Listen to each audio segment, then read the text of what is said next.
are officially live. So hello, my wonderful dreamers. I hope you all are having an amazing day today. We're a little bit earlier than what we anticipated for our late showing of this, but we're excited to dive into Starfinder 2E. So, for everyone in my audience, this is Runia. Say hi. Hello, Poppets. I'm very excited to finally be working with another person. Hopefully, we can do more fun stuff in the future because I know Maddie is super excited to host a Starfinder 2E game when the core book comes out. That'd be nice to do with everybody. But okay, Yeah, I would does our absolutely witchy love to guide do want that. to take the reins? Because you're the Pathfinder expert, and I'd love to hear your Mm, opinions on the Starfinder setting, especially. Which is why I'm so happy that you decided to be a guest today. So, well, certainly. I actually am thankful that you invited me to this. yeah, I was very So, excited. Starfinder Second Edition. Ah, gosh, this is one I've been anticipating for quite some time. Ah, because I like Starfinder in general. I just didn't quite, like the system that was First Edition. It had good moments, Yeah, but the kinetic versus energy AC was a little bit weird. I mean, it almost was the same as regular AC and touch AC. Not too bad, but the stamina system, the stamina and resolve system, the attempt at space combat and whatnot, Yeah. it it was a mess.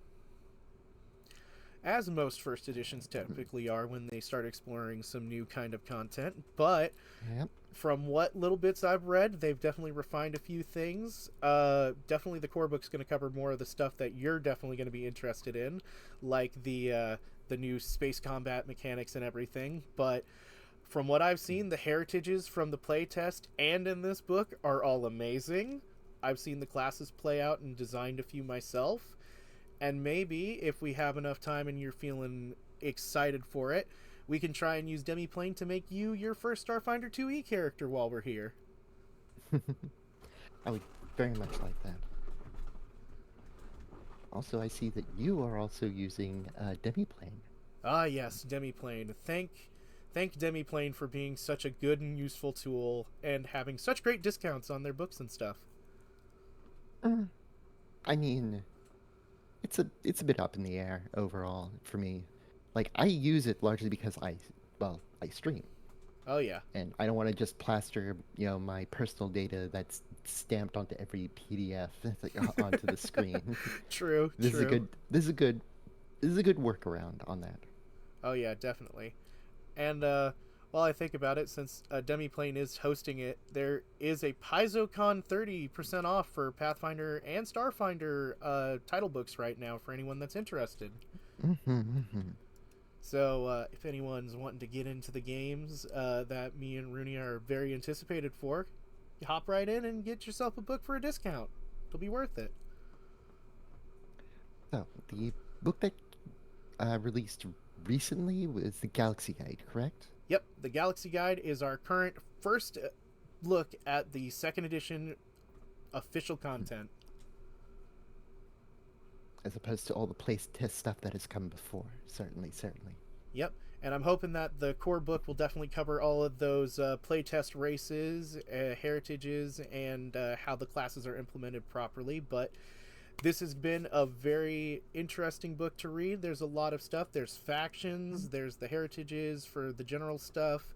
All the Pact World descriptions are in here, and a good bit of history, which is your favorite. Certainly. Also, I apologize for being a little distracted. I am trying to post us going live on so many different places. Oh, you're good. You're good. I appreciate Yeah, it. like Thank I you. mean, the big thing here is that yeah, you kind of jumped into this without without any start, warm up time. So I was like, ugh. Really? Huh? Yeah, sorry. I'm a bit of a loose cannon. I think that's the right word for it when it comes to streaming. Like, I mean, you're excited to just start streaming.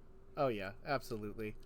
And I'm excited to kind of get something that'll really make my day feel a little bit better because I'm a bit drained from work. But that's all in the past. I'm ready to talk Starfinder.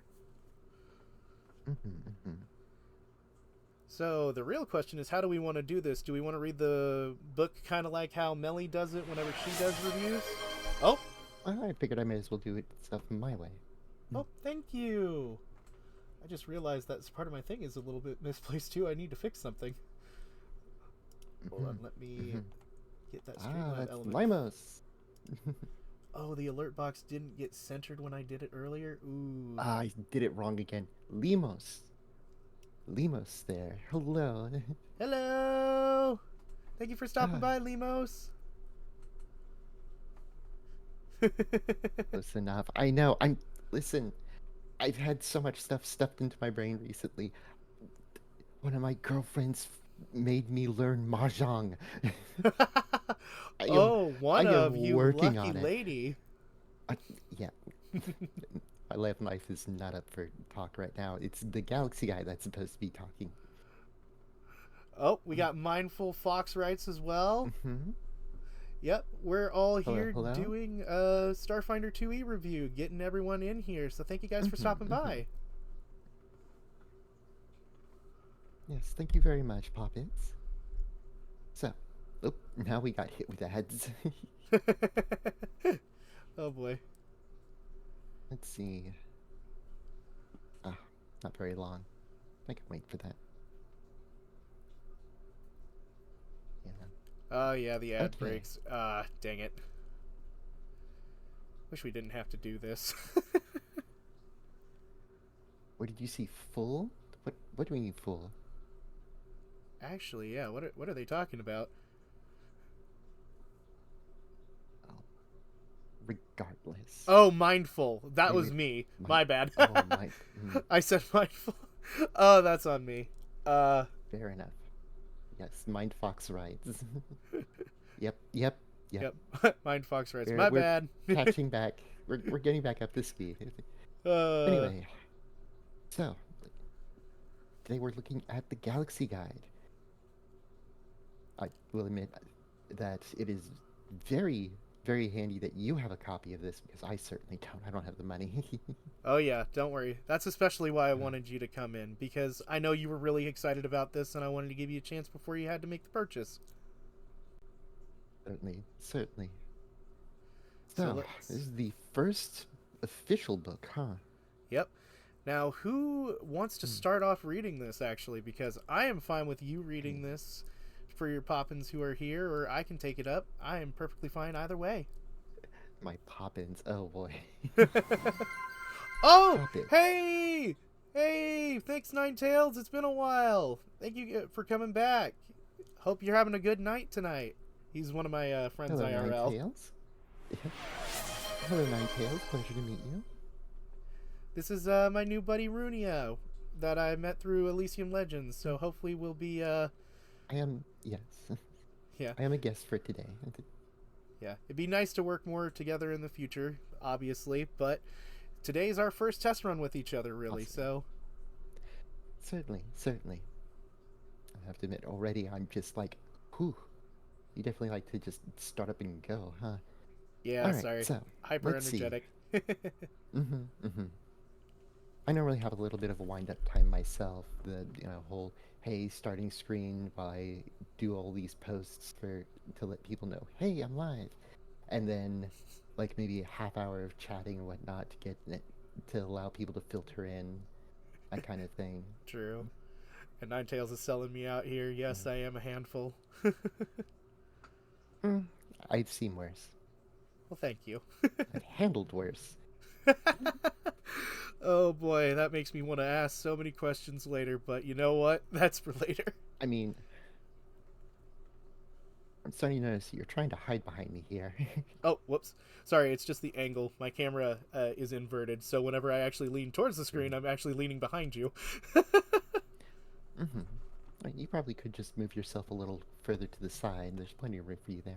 Oh yeah, just give me a sec. Let me just scooch myself over. There we go. Now I'm not gonna be just like hiding behind you all the Mm-hmm, time. mm-hmm. Works great.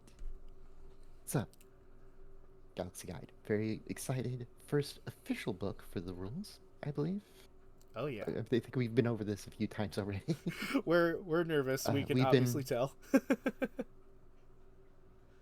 well, let's see.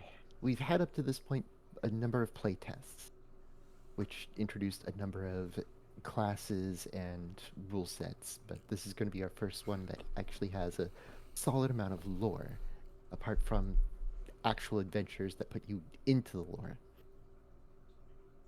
such as Cosmic Birthday and so on. oh yeah, and I think there So, is a good let's see detailed what. sections on the gods in this as well, if I am lucky at my remembering here. But from what I skimmed, Mhm.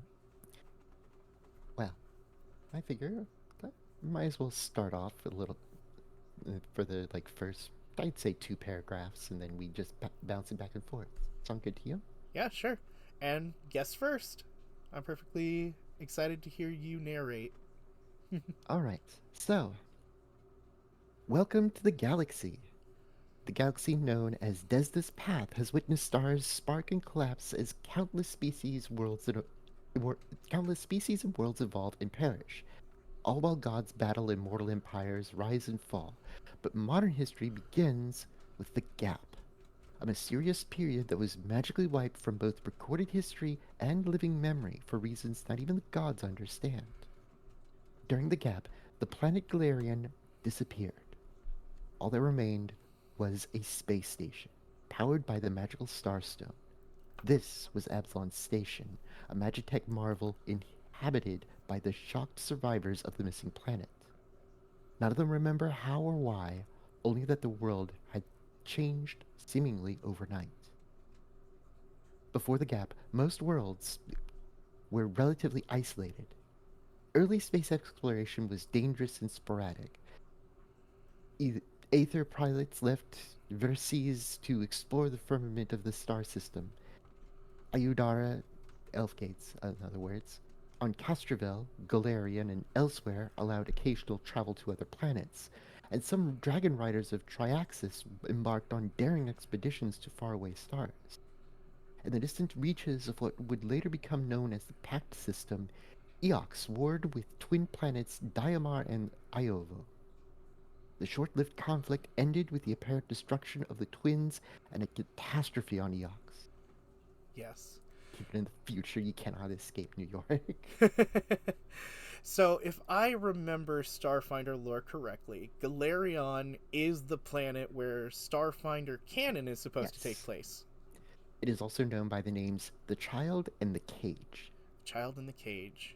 Nice. Depends on where you're looking at the planet from. If you're looking at it from the view of being on the planet, it's typically known as The Child. If you're on any other planet, most people look at it and go, "That's the cage." Because it was the Cage of Life. It's the cage of Rovagag. Ooh, Robogak. Okay. It was specifically hollowed out and repurposed to be a how do I put it? A metaphysical prison for an entity that just wanted to eat everything about the universe. Oh gosh, is that where Matthew Like, Mercer got his inspiration for rudeness? Oh god. I mean, their Critical Role did start off as a Pathfinder campaign. True. True. That's why Sarenrae was a part of the cat, like the one of the cast's main religion, Oh right, I did and why there forget was that Saren Ray. yeah, and why one of the characters has a gun because they were a gunslinger. Ah yes, love Percy. Percy was a good Mhm. one. The galaxy seemed a lot smaller when the god Trune revealed the drift travel in 3 AG after Gap. Triune. Triune, sorry. Mhm. Triune signals No, spread no. across the universe, granting many cultures knowledge of hyperspace travel through a special dimension called the Drift. In the following years, uh, oh god, I'm gonna mispronounce it again. Let's see. In the following years, triunes. Triunes, priests created drift beacons to act as buoys for space travel and distant communication. Akiton declined as traditional starship propulsion systems were replaced by new drift capable engines, rendering its chief export, the starship fuel Thasteron, obsolete. Conflicts and cultural exchanges flourished alike in the era of exploration that followed the signal. First, epochs turned on Absalom Station, where the ruling Bone Sages launched the Magefire Assault in 7 AG. Then, explorers from the Galarian system encountered the Vescarum, an empire bent on conquering the galaxy after subjugating the worlds of the Galvacnica system? Galvacnica system? Yeah. Gavanshka. Garvenshka. Okay. Gavanishka. There we go. Gavanishka. Gavanishka system. At first, the Vexarum pretended Gavaniska. diplomacy. Whatever. Anyway, go. The Vesk! In this false peaceful overture ended in betrayal and battle in the 36 AG, when the Vexcarum forces attacked Triaxis. Triaxis, yeah. Fighting alongside allies from other planets, the Skyfire Legion drove back the invaders in the Battle of Aldera. Or Aledra. Aledra. Yeah. Let me take a look at it. Yeah. Aeldra. And for the reference of the Skyfire Legion, we can open up the link, but I remember this one. They are the Dragon Riders of Triaxis, typically. Now, fun fact, the Viscarum, this isn't the first time for the Viscarum to actually know of Galarians. Ooh. Because they had an outpost on Galarian, and the remnants of it are in Pathfinder. Okay. More specifically, in the Tiansha region. Or rather the continent. I think it's somewhere in the Velashmai jungle. Really the worst place for them to have landed with all of the gigantic kaiju and whatnot roaming around and so on. Yes, that would have been all very problematic for them, even with their advanced technology. And yet the handful of people that still are there still make use of the stuff that were left behind. Like, you can see some of the art where you see a coffee shop sign still hanging out there that is completely out of place, and someone using magic to read a CD. Oh, Jesus. Oh, that sounds so funny. It is a wonderful picture.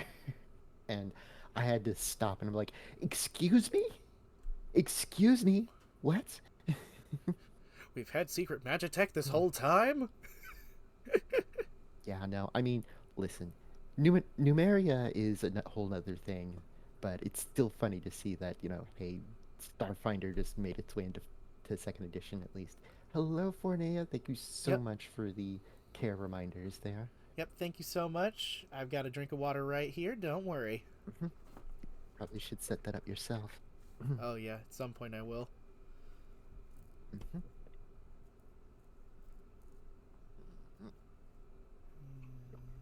There we go.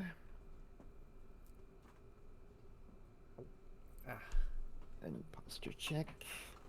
And stretch. Oh, we're a little low on volume. I can fix that. Yep. Especially if you're playing music in the background, then you don't want to be overpowered. Oh yeah, no music in the background for this one. This one's just going to be a nice. Remember, you need to have the bar hit into the yellow. Ah, perfect. Okay, that is the better. Yeah. That's a better indicator. Yeah. Okay, let me see. Ooh, I am still under yellow. Ooh, that's odd.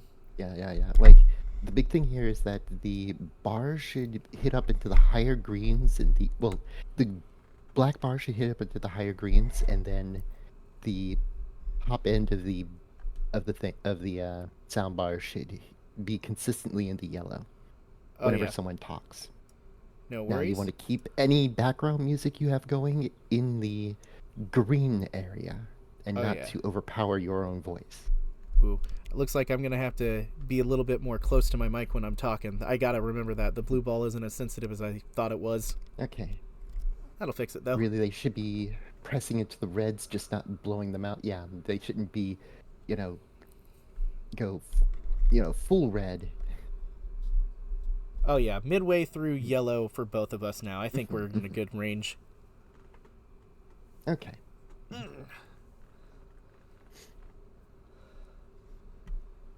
Okay, All so right. So we're let's see. starting We here. are here. You right? Yep, I'll take the next three because these are two short paragraphs here. fair enough.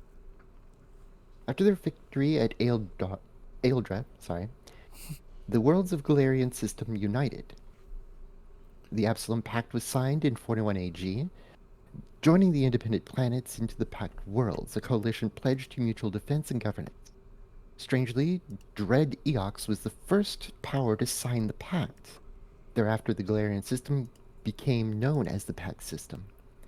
The Silent War raged for the next 250 years, with the Pact worlds and the Viscarium skirmishing over borders and distant holdings, both too evenly matched to launch a full-scale assault. The conflict only ended when a vicious, world-devouring entity called the Swarm attacked both systems simultaneously in 291 AG, after Gap. Once again, the only hope for survival was unity. Grudgingly, the Pact Worlds and the Viscarium signed a formal alliance, and together forced the Swarm out of their regions of space. Their combined forces have successfully quarantined all Swarm components to the edge of the galaxy, with the insectoid Ravengers only occasionally breaking free and wreaking havoc on their neighbors.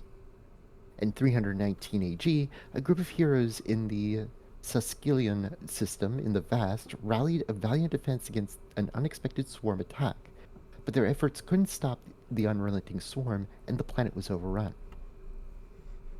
Oh boy.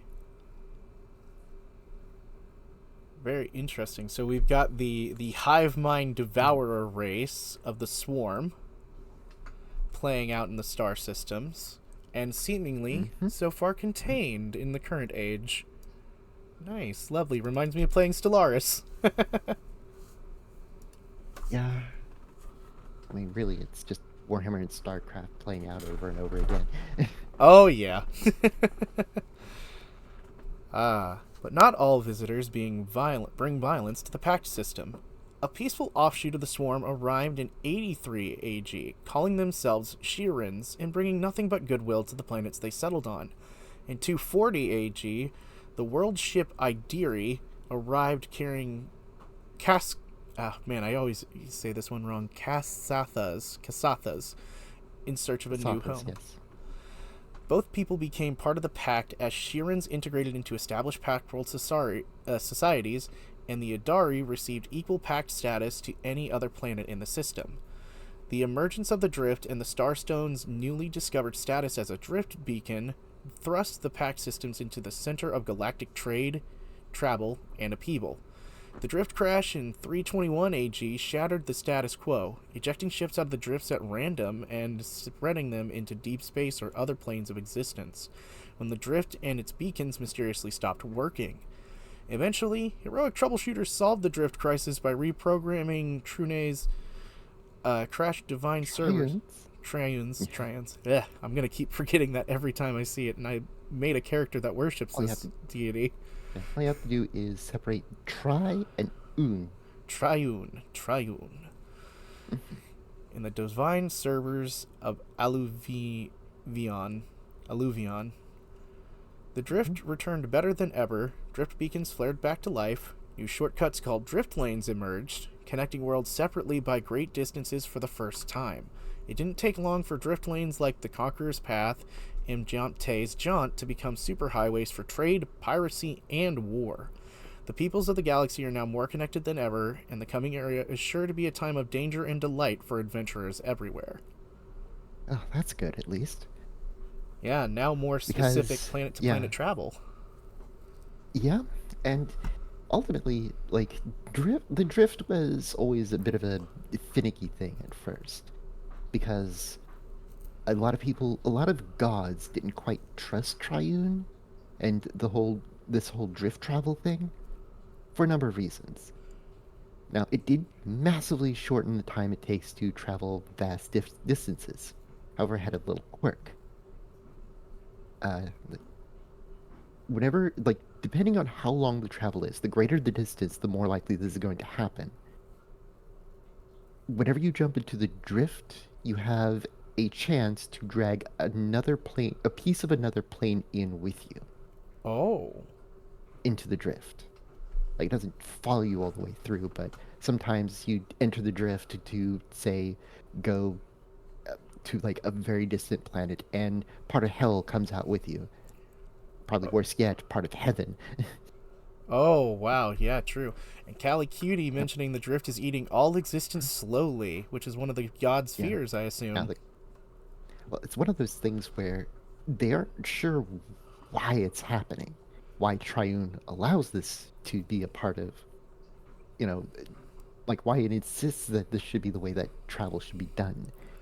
Yeah. It and what's really interesting is that the drift cannot be reached by any magical means, only through technological means. Interesting. So it's kind of an anti-magic zone in its weird way. Uh, Not necessarily an Not anti-magic zone. quite. Yeah. It just is very specific on how you enter it. And on top of that, the exposure into the drift can also lead to the creation of Prismari variants of different heritages across the galaxy, Mhm, mhm. where they Now, take a Callie here source says of the that the drift. yeah, Oh, you have a theory, I was gonna Callie? say What that would that yeah, be? Callie has a theory. Yeah, like,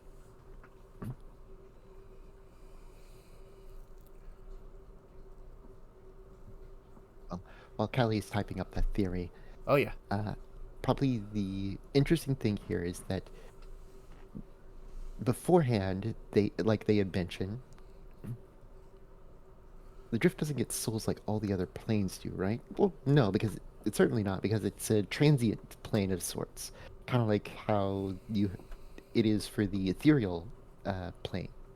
Still getting eroded Like by the it's maelstrom. it's the plane that exists between other planes. It's Yeah, still think getting of eroded it. by the maelstrom. Ooh, so the drift is basically Possibly, like the possibly. planar boundary, essentially. Kind of, sorta. It's like the in between, between the big ones. So it needs material to balance out the chaos eating at it. That Hmm. is actually a pretty possible. Also, Uh, that would make sense because if yeah. it's being dealt with by the maelstrom deals with antimatter constantly. That's why pieces of the drift are a constant form of consistent energy whenever they merge with creatures. Hmm. Maybe. It is things that I need to review myself. That would But be an interesting this thing to check out. this hypothesis definitely holds weight. I'm not sure if I would say it is a theory yet because, we'd have to rigorously test it and then get it to a point where it's like, okay, this seems to be holding true, and it shall hold true until declared otherwise or reinforced to the point of, yes, it is now law. Yeah, true. And Yeah, and we're they not are really sure right. where the drift is cosmo cosmologically, but it obviously touches everywhere since it eats some of it all the time. Yeah, because it's, as I said, it's kind of a transient plane of sorts, which pretty much is everywhere. So kind of in a weird way, Hmm. outside the aspect of space, the drift is its own Right. kind of void. In a sense, yes. It has its own rules and whatnot, and it is its own plane of existence. Now, granted, one that wasn't discovered until Triune decided to beam instructions on how to get to it to every living entity in the galaxy, Oh yeah. as far as we know, and even those that were not capable of understanding or even building the device needed. Like there are planets that have cave paintings of the blueprints Huh. for a drift engine. That is interesting. So all the way back to primitive era too. Well, more like it just beamed everyone at the same time, regardless of whether or not they were ready for the knowledge or Hmm. able to use the knowledge. So even early developing planets got got the knowledge. Yeah, That. everyone got drift plans, no matter your tech level. That's basically what it was. It's a singular point that it happened. Just yeah. Oh yeah. We'll definitely try and play this game at some point, Ninetales, whenever we get the chance. Mhm, Hopefully, we mhm. can get one organized because I'd love to run this with you guys. Yep. But Anyway, now we are at the that's new pact. Woo! yeah. That's that we've distracted ourselves a little too much with talk of of the drift. It's a fascinating subject, especially as a new plane of existence that exists only in Starfinder currently. Oh yeah. Anyway, so and it always is hilarious to me that before they basically had to make use of other means of, I suppose, fast than light travel, typically by being like, okay, so we're gonna just pop into your realm of existence. Is that okay with you gods? Just for like, 5 minutes or so to just make a shortcut? Okay, yeah, that's Oh, good. so Right, they're pulling perfect. a Nether in Minecraft, like set distance. Pretty much. Yep. Pretty much, pretty much. It's either that they have to go through extreme planes like the elemental ones, or more, you know, hospitable for life, but and yet at the same time governed by deity planes elsewhere. It's True. it certainly was a mess. The drift pretty much is definitely hyperspace Oh yeah. or slip Hypers. space, however you want to put it. It is definitely another dimension of existence. Anyway, let's move on to a new pact. I'll read this segment in Oh its yeah. entirety. So, a new pact. In 3223 AG, Bretheta's moons, I always have to remind myself, it's not Bethesda, it's Bretheta's. I thought the same thing. Yeah, no, no, no. Everyone always thinks that. Like, I remember seeing an actual play of people trying Starfinder for the first time, and they had like their opening thing be the entire solar system for the Galarian system, and one of them just outright said, I swear to God that I thought that there was a planet called Bethesda." uh, anyway, Bethesda's moons, Daikon, Kalamahoy, and Marata, were finally granted full Pact World status and given seats on the Pact Council. The moons have been self governing for years, but this change is more than a formality and has shifted the balance of power between Barathu conglomerates controlling the system's two gas giants and the peoples living on their moons. The Avara remains a protectorate under Brethetta's governance, but some factions are already pushing for more.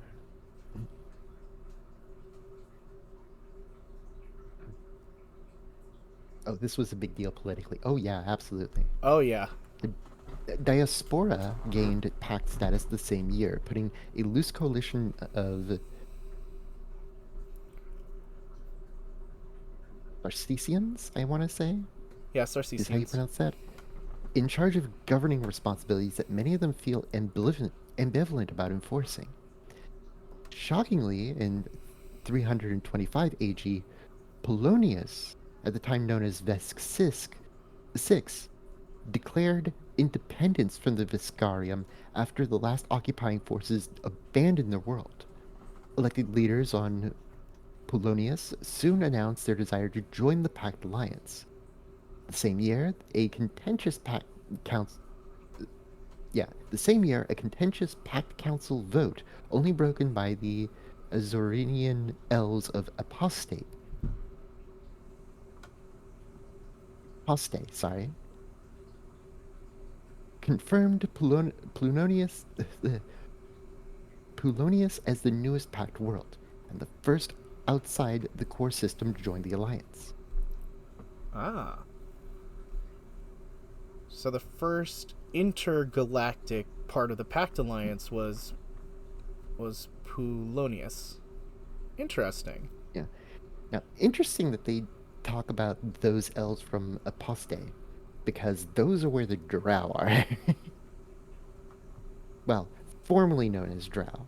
Oh, okay. Azurinani, Azrinari, Narin, sorry, Azrinarin is what they're now called.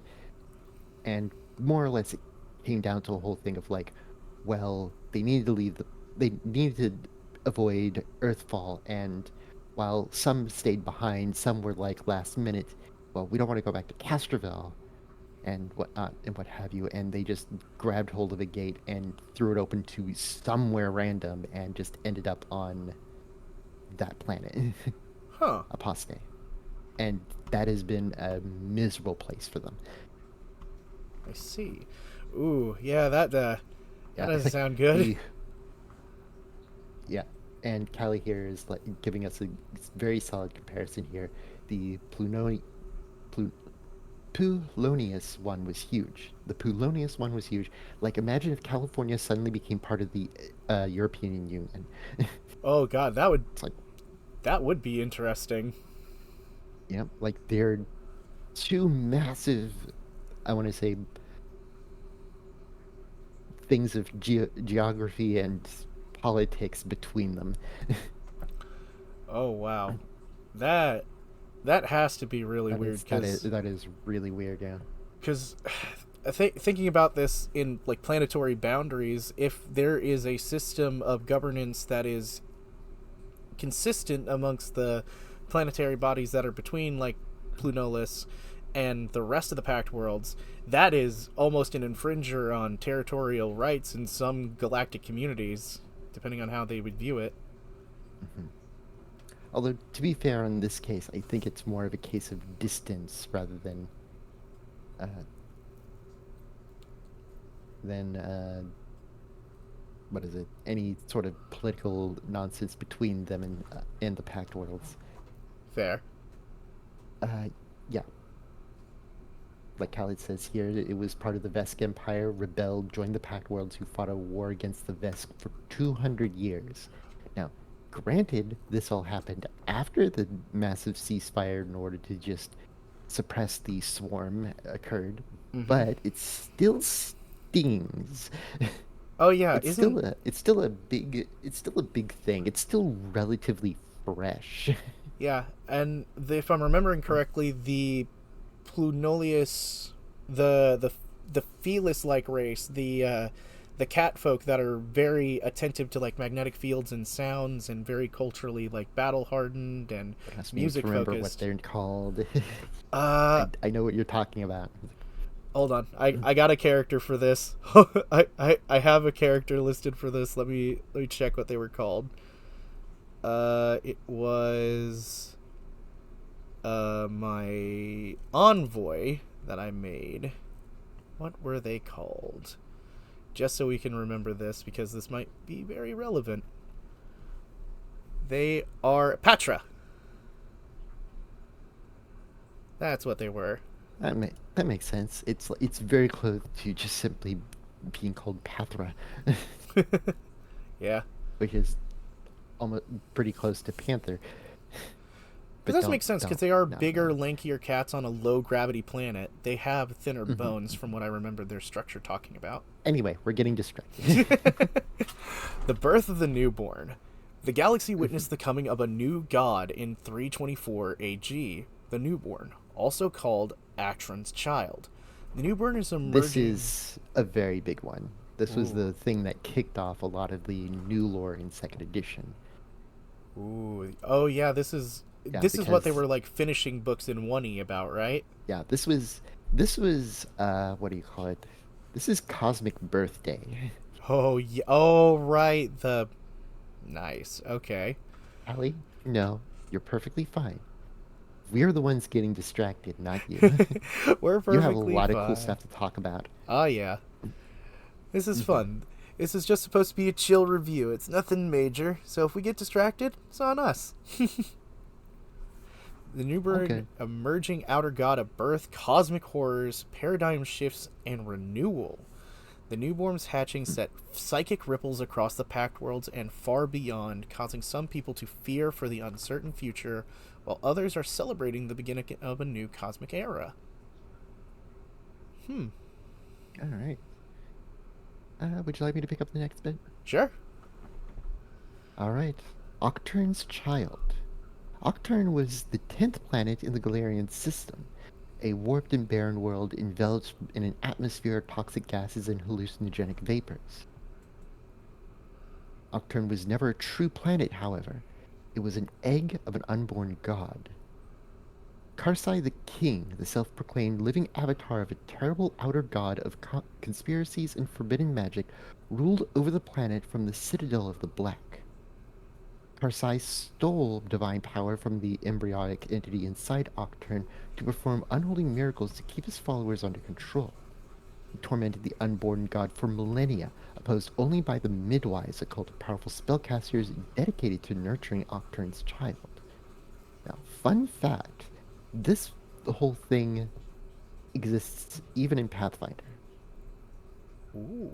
Like, Octurne is, again, another, is, as they say, 10th planet in the Galarian system, basically the one way out there. And it has all manner of cults on it. And it's the one that has been influenced the most by outer gods. Intriguing. And Callie's reply. Karsai was a shitposting fuckboy influencer. Certainly, certainly. Oh boy.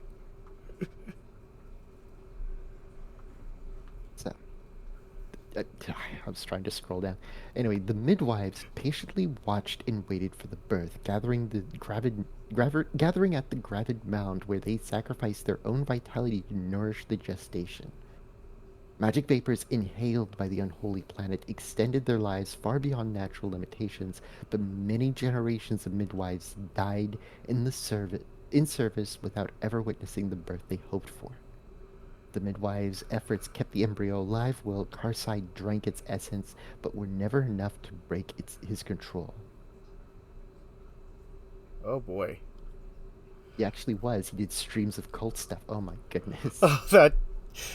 Oh god. Hey everybody, it's me, Kasai. It's time to do cult stuff. Karsai, yeah. Oh, that's... Anyway, the stalemate between Octurne's domineering king and the midwives last for ages until the midwives' prayers were answered in an unexpected way. Shellen, an ancient goddess of beauty, love, and music who was worshipped on Lost Galarian, challenged Karsai's patron to free the unborn being gestating within Octurne. Shellen had spent countless eras exploring the far reaches of reality for a way to save her corrupted brother, Dubral, from unholy influences. After discovering the truth about Octurne, she went to war for the fate of its progeny, sensing strange beauty in the eldritch embryo. For the first time in an epic, a battle between the gods raged in the yellow skies over Octurne. Shellen faltered. Her intelligent glaive, whisperer of souls, clattered to the planet's surface. Just as Shellen's foe unleashed a killing blow, Shellen cried out for her lost brother, whom she had tried and failed to help for so long, who she would never see again. Prodigal Brawl still lived within the twisted god Zon-Kuthon. Somehow, Shellen's plea reached him. Zon-Kuthon appeared and took the killing blow himself to save each other. The divine siblings merged. Their reunion created Zon-Shellen, who was strong enough to defeat the foul outer god and banish him from this reality. Karsai the King fell when his god disappeared. His power flowed into the newborn, finally giving it the strength to hatch from Octurne. Octurne shattered into millions of pieces. Anyone who didn't evacuate during the divine skirmish instantly perished.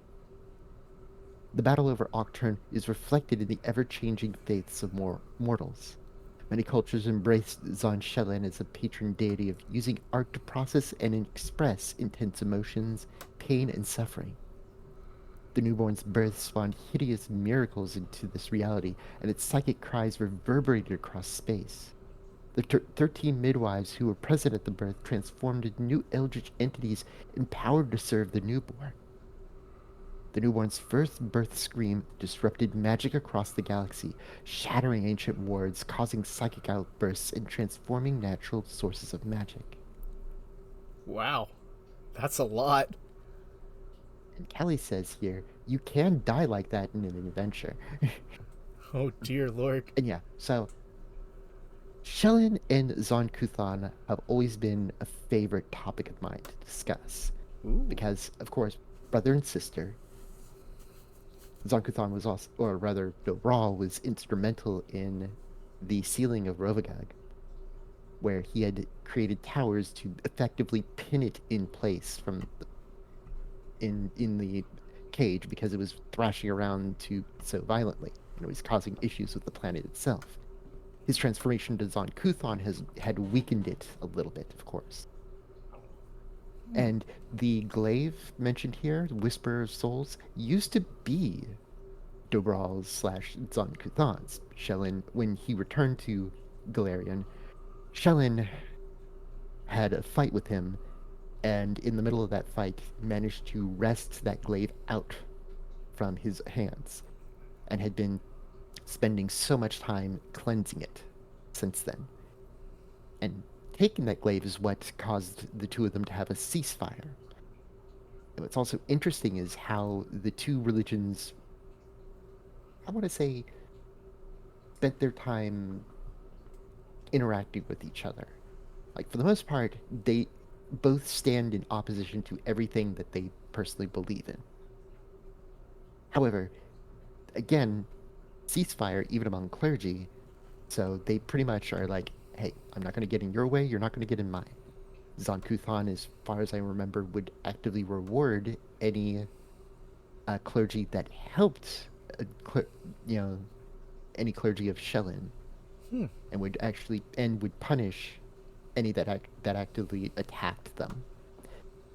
That said, Shellen also would, generally turn a blind eye to the presence of one of Zon Kuthan's, what do you call it, clergy, only stepping in to interfere if they catch them, red-handed in their usual torture stuff.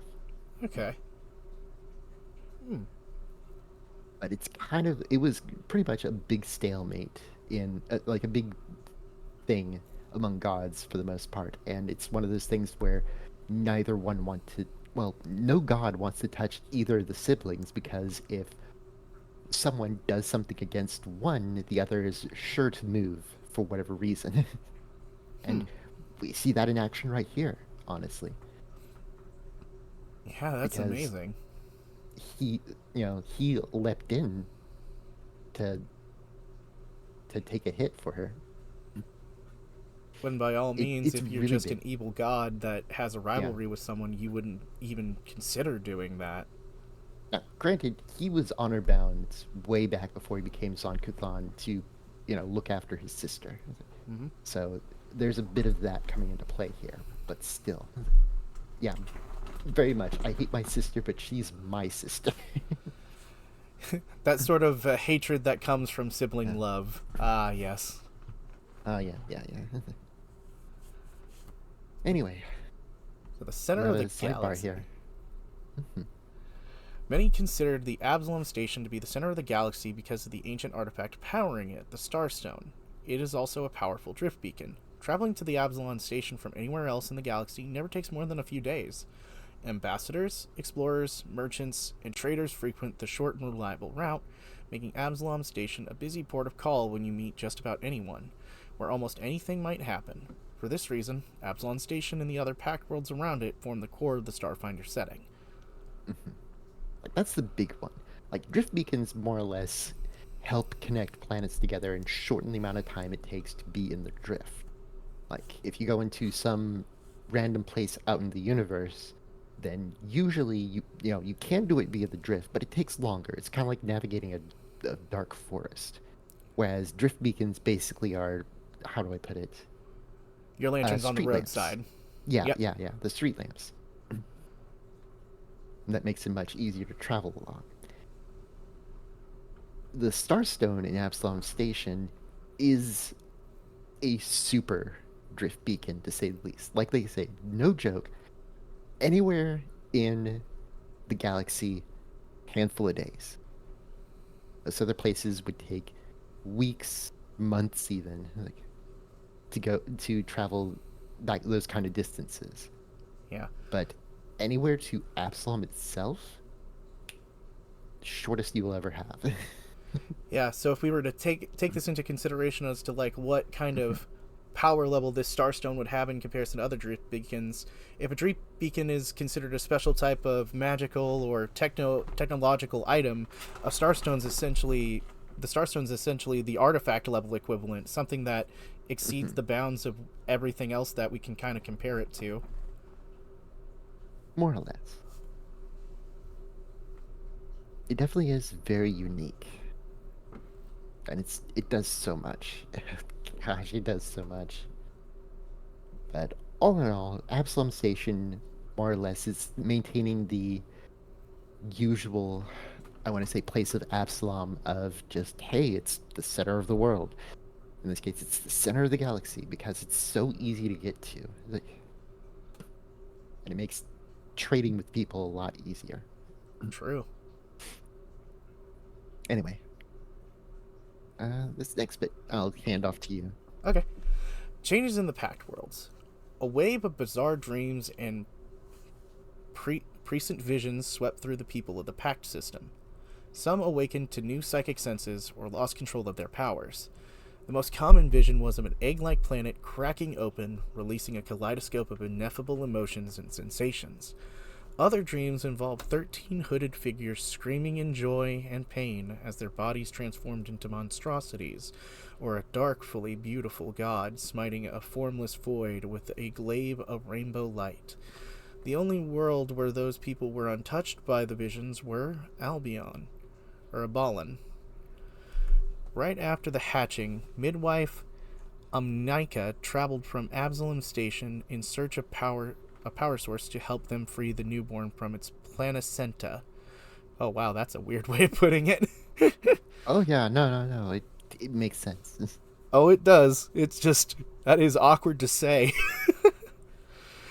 The Mhm. Starstone stuttered as Amanika leached its power, manifesting the ghost levels and pulling frightened people into liminal corridors and ghostly tunnels left over by the space station's forgotten creation.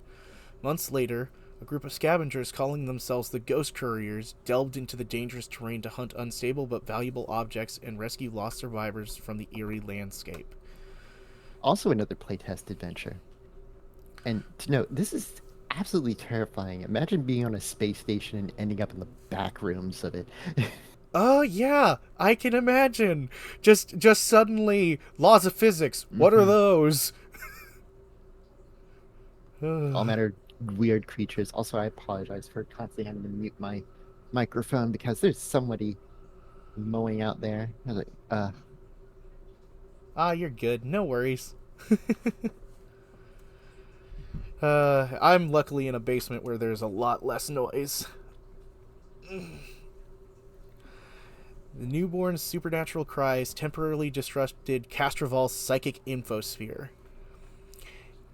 Lasuntas and Formians were among the populations most affected by the visions of Octurn's destruction. Many of them have turned to faith or science for insight into their recurring dreams and weird new powers. yeah. Most creatures on Castroville are psychic in nature. Elves to a small degree. That's why you see sometimes some of the feats on for elves having this thing of like, hey, you can telepathically communicate with other elves. Hmm. Since elves come from Castroville. Ninetail says, space is already scary enough. There's already places where the laws of reality don't funkin' work properly. All sorts of scary things. But here, so much worse, because now some of that stuff is alive and wants to mess with you. Yes, absolutely. I couldn't agree more. Mhm. Oh, that is truer statements have never been said. Truer Uh, statements. yep.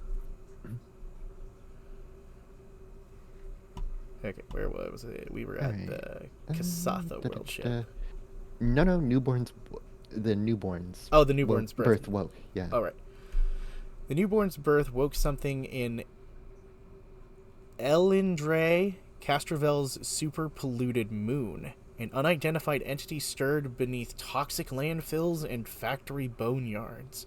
Following confused reports of the destruction on Elendre's facilities, a false comet streaked towards the planet, plummeting deep into the sea. Twisted Formian-like husks unearthed themselves from their nest in Necropolis and began attacking Formian cities. Ooh. That's kind of creepy. The Kasatha world ship is preparing to leave the system. The first shockwave from the hatching damaged the Adari shields, causing mass panic and a sudden overgrowth of crops that some are afraid to eat. Acturn's hatching was only the latest in a series of catastrophes hitting the Pact Worlds, and the ship's governing Dunyanate Dunyanate?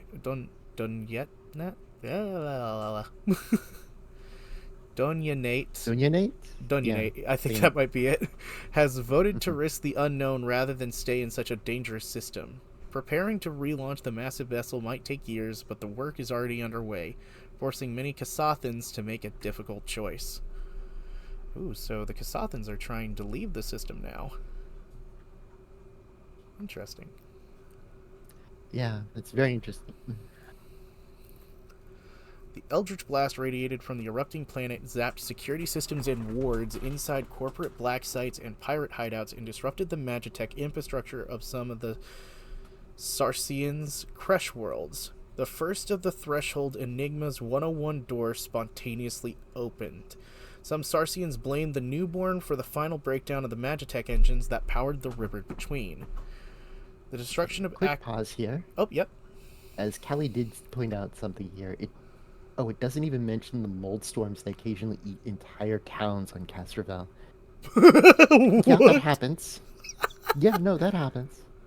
It is a massive jungle planet, to say the least, and this is a new thing, certainly, but it's pretty hard. Castrovel kind of is like fantasy Venus. I was gonna say, isn't it like a fantasy green hell? Pretty much. That's horrifying. It's like old thoughts of what life on Venus might have been like, and it largely was like, it's just covered in jungles and so on and so forth, all manner of plant life.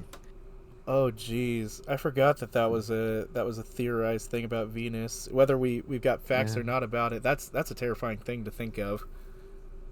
Considering how, what is it? Not acrid, but like how dangerously acidic the environment now is on Venus from our awareness.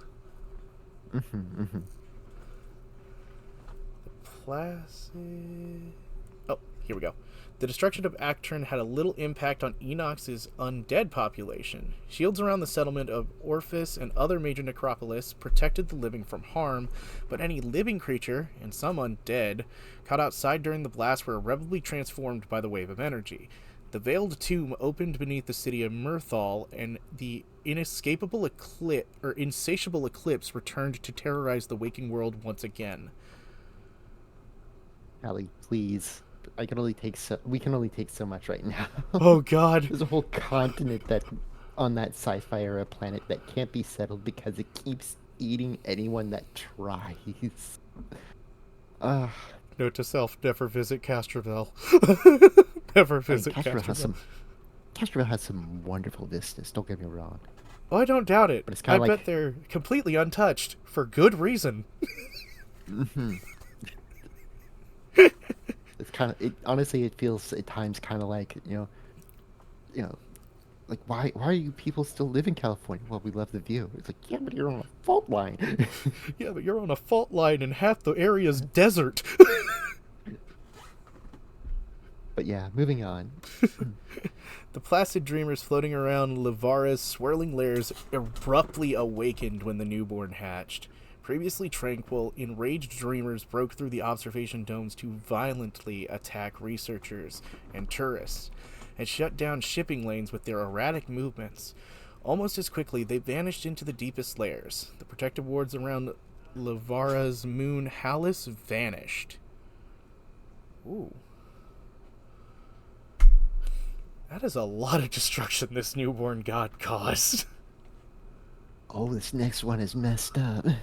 Oh god, Triaxis has already reached the most distant point of orbit when Acturn hatched.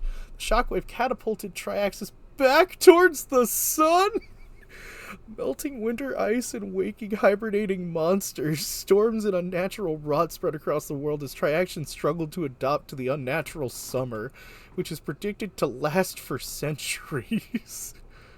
Okay, so fun thing about Triaxis, because of its odd orbit, it pretty much has a lot of it basically alternates seasons of, well, I'd say, boy, centuries of summer and centuries of winter. This knocked it out of its winter phase, And abruptly into a right new back summer age. into a new summer. Right. Oh. Which messes everyone up because, much like the planet, the people also transform slightly to adapt to those changes. And so you've got a bunch of people with winter coats on, and I mean like not like something they wear, like they have fur at this point. Like, they're now having to deal with summer. Yeah, and then you have other ones like the Dragonkin that adapt to certain environments, and then suddenly the entire adaptation is lost because, well, suddenly the winter planet is now the summer planet again. Ugh. It is it is so terrible. I can't imagine. And the okay, I'm gonna get super sciencey here for a moment. The implication that it knocked it out of orbit so far that either it accelerated its orbit to the point that it reached summer again, which has absolutely ruined its orbital status, and it will completely change the planet as going forward, if it even remains in the system by the end of who knows when. Uh, that could also be very bad if it just knocked the planet close enough to be into a summer phase, because that could mean it's just going directly to the sun. That could be very bad. Gosh, I love stuff like this. It's why I loved, honestly, reading Schlock Mercenary. There's like Ooh. one thing in the like late into the comic where a I want to say, yeah, decaying orbit into the sun, maybe. It's like, but yeah, where an entity, uh, massive entity teleports into a system, and it's like, okay, so this thing is, popped up right next to our gas giant. It's like, how long until it impacts it? Never. It's moving rapidly away from it, and the captain is looking out of his, view screen, and he's like, oh, and what's that doing to the gas giant? Oh There's like god. very, very bad things as they watch as it's being dragged along with it, as it has a higher gravity than the gas giant. Oh. Uh, That would be and that scary. was, yeah, no, that was very much an oh shit moment in that comic. Yeah, and Ninetales is right. Depending on how it got pushed trajectory wise, it might slingshot around the sun and create a different kind of orbit, which is what I'm afraid of happening, because that would ruin the planetary cycle as a whole. In either case, thankfully it happened around now when there's pretty much ways of handling it, especially with a lot of this sci-fi tech. Oh yeah, they've got ways to handle it, but it's just, oh, if this had happened naturally any other time, this might actually be a problem. Also of interesting note, the people of Triaxis, that alternating between summer and winter, I want to say codes, that occurs even when they're not on Triaxis. Like it just spontaneously happens out there around the time it should happen. I guess that would genetically make sense. As Yeah. terrifying as that sounds, to suddenly be like, well, I went from being human man to Chewbacca. Anyway, we are getting distracted. I just needed to explain why Triaxis having that issue is a big deal. Oh yeah, no, I 100% agree. That's horrifying. Huh. And now a barrier appeared around Aposte, protecting the world and its population from the psychic shockwave. Known as Zizer's Triumph. Zizer's? Yeah, I think that's it. Zazerers, I want to say. Zazerers. Oh, yeah, that sounds better. The shield is the pinnacle of centuries-long research by Zazerer Munitions. Ships caught outside the shield disintegrated or warped into twisted metal sculptures, scrawling with horrifying undead. Great! Mm-hmm. Mm-hmm. She's like the big CEO of the biggest company there is. Oh, yeah, they did get mentioned in the factions list, I think. The munitions company. Mm-hmm. So that actually makes a lot of sense. Most of Akiturn's fragments dispersed into the Gilead Edge. Acternite deposits vary in size from pebbles to massive chunks. Acternite is gray in a radiant sheen with the hardness of steel and psychic properties. True believers in rim salvagers harvest actorite and forge it into jewelry, weapons, and talismans. Actorite attracts the attention of midwives and other creatures in Acturn, and the horrors cling to the planet's broken remains. Sometimes the monsters follow actorite collectors home. Oh no. Yeah. And then we have a big list of our events. Maybe not the biggest, but it's just Yeah. it's mostly like, hey, here's something to memorize. Here's your information for you. Mm-hmm. Like, for the most part, it definitely helps me pin down when things happened and when other things should happen, that kind of thing. But boy howdy. Yeah, it could have been a lot longer. It definitely could have been, knowing Pathfinder's tendency to make a lot of good lore. Oh yeah, you should see Pathfinder's timeline. I don't doubt it's going to be massive if I take a look at it. I mean, they keep expanding it in both directions. There is no beginning and end. There is only the timeline. Mm-hmm. Oh, remember, the timeline cuts off 300 years back. Well, yeah, in Starfinder, certainly. Yeah. And that makes it easier to digest. Thank goodness. But still. Ah, yes, thank you for an intergalactic dark age that we don't need to explain. Mm-hmm. Gosh, I remember when on 1 April Fool's they released a book for the Gap. You know what they put in it? What did they put it in? Like, pages upon pages of blank pages. Oh my, those cheeky sons of guns. Nothing in it. It had nothing in it. And they sold it and people bought it. I love them. That is genius. It was great. Like, they weren't, like, they mostly did it as a joke, but then people were willing to buy them, and it's like, well, I guess we'll give the people what they want. You know what would have been hilarious is if they had put it in, like, a UV ink or something and no one figured it out. That would be phenomenal. Like, in general, I think they build it as, like, hey, you can write whatever you want that happened at the Gap in that book. Dragons go burr. Anyway, I'm gonna go into this next segment, and boy, do I have thoughts about the Gap as well, and after recent revelations in Pathfinder. Anyway, changes in the galaxy. The hatching of Octurne had the most intense effect on the nearby worlds of the Galarian system, but many distant worlds felt it too. Mystics aren't sure why the newborn psychic frequencies touched some worlds and left others undisturbed. Most newborn knights think it's only a matter of time until cosmic change reshapes the entire universe. On Dagox 4, security systems failed in a corporate-sponsored planetary prison. Meanwhile, in the Compensatorium Collective, security faltered in a reformatory for mystery and artificial intelligence on the gas planet of Preluria, causing destructive riots. Oh no, wait, sorry.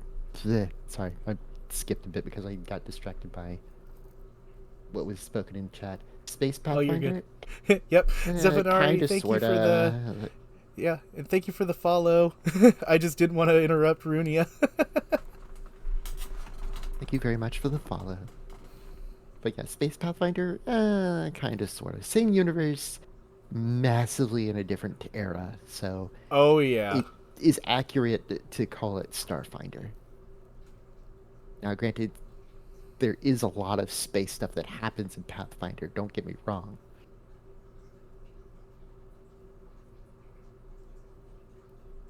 No, Zafi, you're good. Now you're good. You're absolutely fine. I just didn't want to interrupt Runia with the immediate reply because I do really appreciate the follow. Thank you. Where was I? Ah, yes. Shimmerstone, a blue crystal with calming psychoactive properties, turned red and enraged the miners of Vesk 8, causing destructive riots.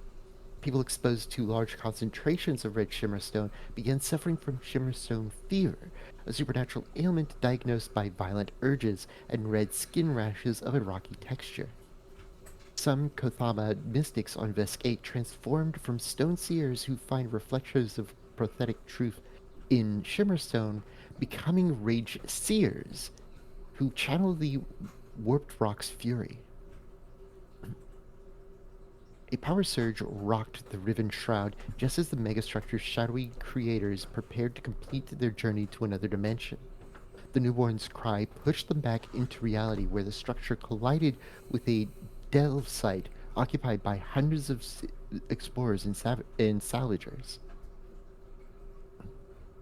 Ooh. The newborn's birth hasn't yet touched the vast and intangible ways, but even remote worlds were affected by metaphysical changes.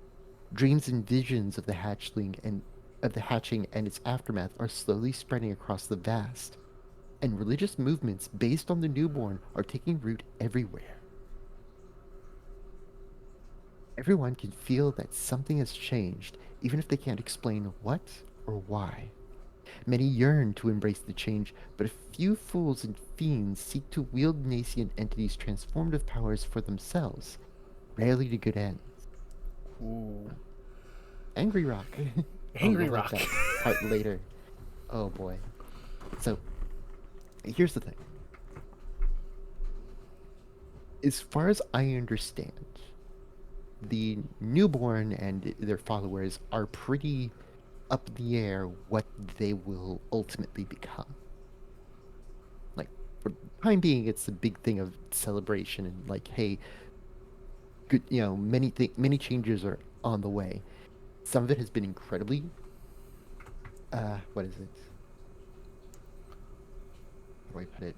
Some of it has been incredibly destructive, but some of it has been, I want to say, weirdly positive. Like, you have to understand, Shellen practically risked not just her life, but that of her brother, but her brother's life as well, in order to make this happen. Like, she decided that this was the best thing to do. So, who knows what is to come of this? It is definitely a child of an outer god of some sort, but it can ultimately decide its own destiny, so to speak. That's one thing we've learned among all deities in Pathfinder and beyond. See, True. the Riven Shroud is a lot if you know Pathfinder. Gosh, I know a lot about Pathfinder. The Riven Shroud is something that's kind of eludes me at this moment, though. Anyway, I'll take care of the sidebar here and you can get into the next segment. Sweetness. All right, today's galaxy. The galaxy is full of technology and magic, and which don't simply coexist, they combine to create spectacular inventions and breathtaking metropolises where culture and resources are plentiful. Drift beacons connect this vast galaxy, and shortcuts known as drift lanes have recently appeared, creating new routes between distant worlds. Populations are incredibly diverse and mobile, and in most major settlements, very few people deal with the scarcity of vital resources. Some isolated pockets of space aren't so cosmopolitan or prosperous, such as outposts held by the xenophobic Jinsul hierarchs of the Scoured Stars, the vast territories of the Supremist Aslanti Star Empire, yes, they're still around, and the worlds overrun by the hungering swarm. Oh And boy, oh I boy. always like this. I've always liked this. It's one of those things where T- technology and magic has evolved into going for what is the simplest solution, ultimately, the most time and cost-effective solution overall. Like, do you want to have someone spend a few years at a magic school to learn the light spell, or do you just hand out a bunch of flashlights? Hmm. It's true. Like, yeah, it's one of those things where like, and sometimes it's a case of, we can manage to make this happen, but only if we power technology with magic to basically duct tape and leapfrog our way towards our objective. Anyway, That is interesting to see how that would play out. And yeah, I mean, the simplicity of technology versus the use of long-term magic, like when's the benefit? When is one more useful than another? When you get down to the nitty-gritty of it, in a survival instance, maybe magic's better because you have a more consistent power source than in a survival situation where you only have a single battery. hmm hmm Let's get into the newborn in campaigns. And oh god, there looks like there is a map underneath all of this. This is going to be a interesting look. Well, check it out in a moment. Yep. Let's finish reading this first. You might create a player character who is changed by the newborn's birth in some way. Design a devious villain who changes the newborn's power to harm others, or incorporate grave consequences to the events into your campaign story. Newborn rights might identify with any or all the newborn's aspects and may have nuanced or odd perspectives about their faith. Some are doctors and midwives who feel an intense connection to this planetary birth. Newborn knights might be mystics who channeled healing energy through their fate, or acrastic scholars who seek forbidden knowledge. They might be powerful. Oh, Akashic? Ah, right, Akashic. They might be powerful spellcasters who summon cosmic horrors and blast enemies with eldritch magic, or seers seeking meaning in dreams and trances. Many newborn knights carry a piece of Actornite with them, and the martial followers sometimes fight with an Actornite chakram. Newborn evangelists protect Actornite asteroids, midwife ghosts through the galaxy, carrying out ignitic tasks, keep helping entities to be born, or answering the call of other true believers. Creatures of Acturn that weren't destroyed in the hatching have scattered across the Pact worlds, especially Ocorans, Bivals, Karardi, and midwives. The party is hired by a mysterious unknown benefactor to collect Actronite from the Gelid Edge or some other remote location. They'll be rolling in credits if they can survive the dangerous job. Newborn evangelists who believe in their divine purpose to purge the universe through violent attack, the ship's party or settlement. A midwife arrives on a planet to help deliver an inscrutable entity with a fragment of the newborn's potential. It's up to party to prevent or assist this monstrous birth. And we've got Desona's Path. Desna's. And we can look at this full-size map. Ooh. Yeah, you see that square up at the top? Yep, this is our... That's the entirety of Pact Worlds. Yeah, and then everything else is expanded universe. Oh boy. Wonder if we can see the Vescarium from here. The Vescarium... Near space... Marshall, Standy, Scrapped, the Vast...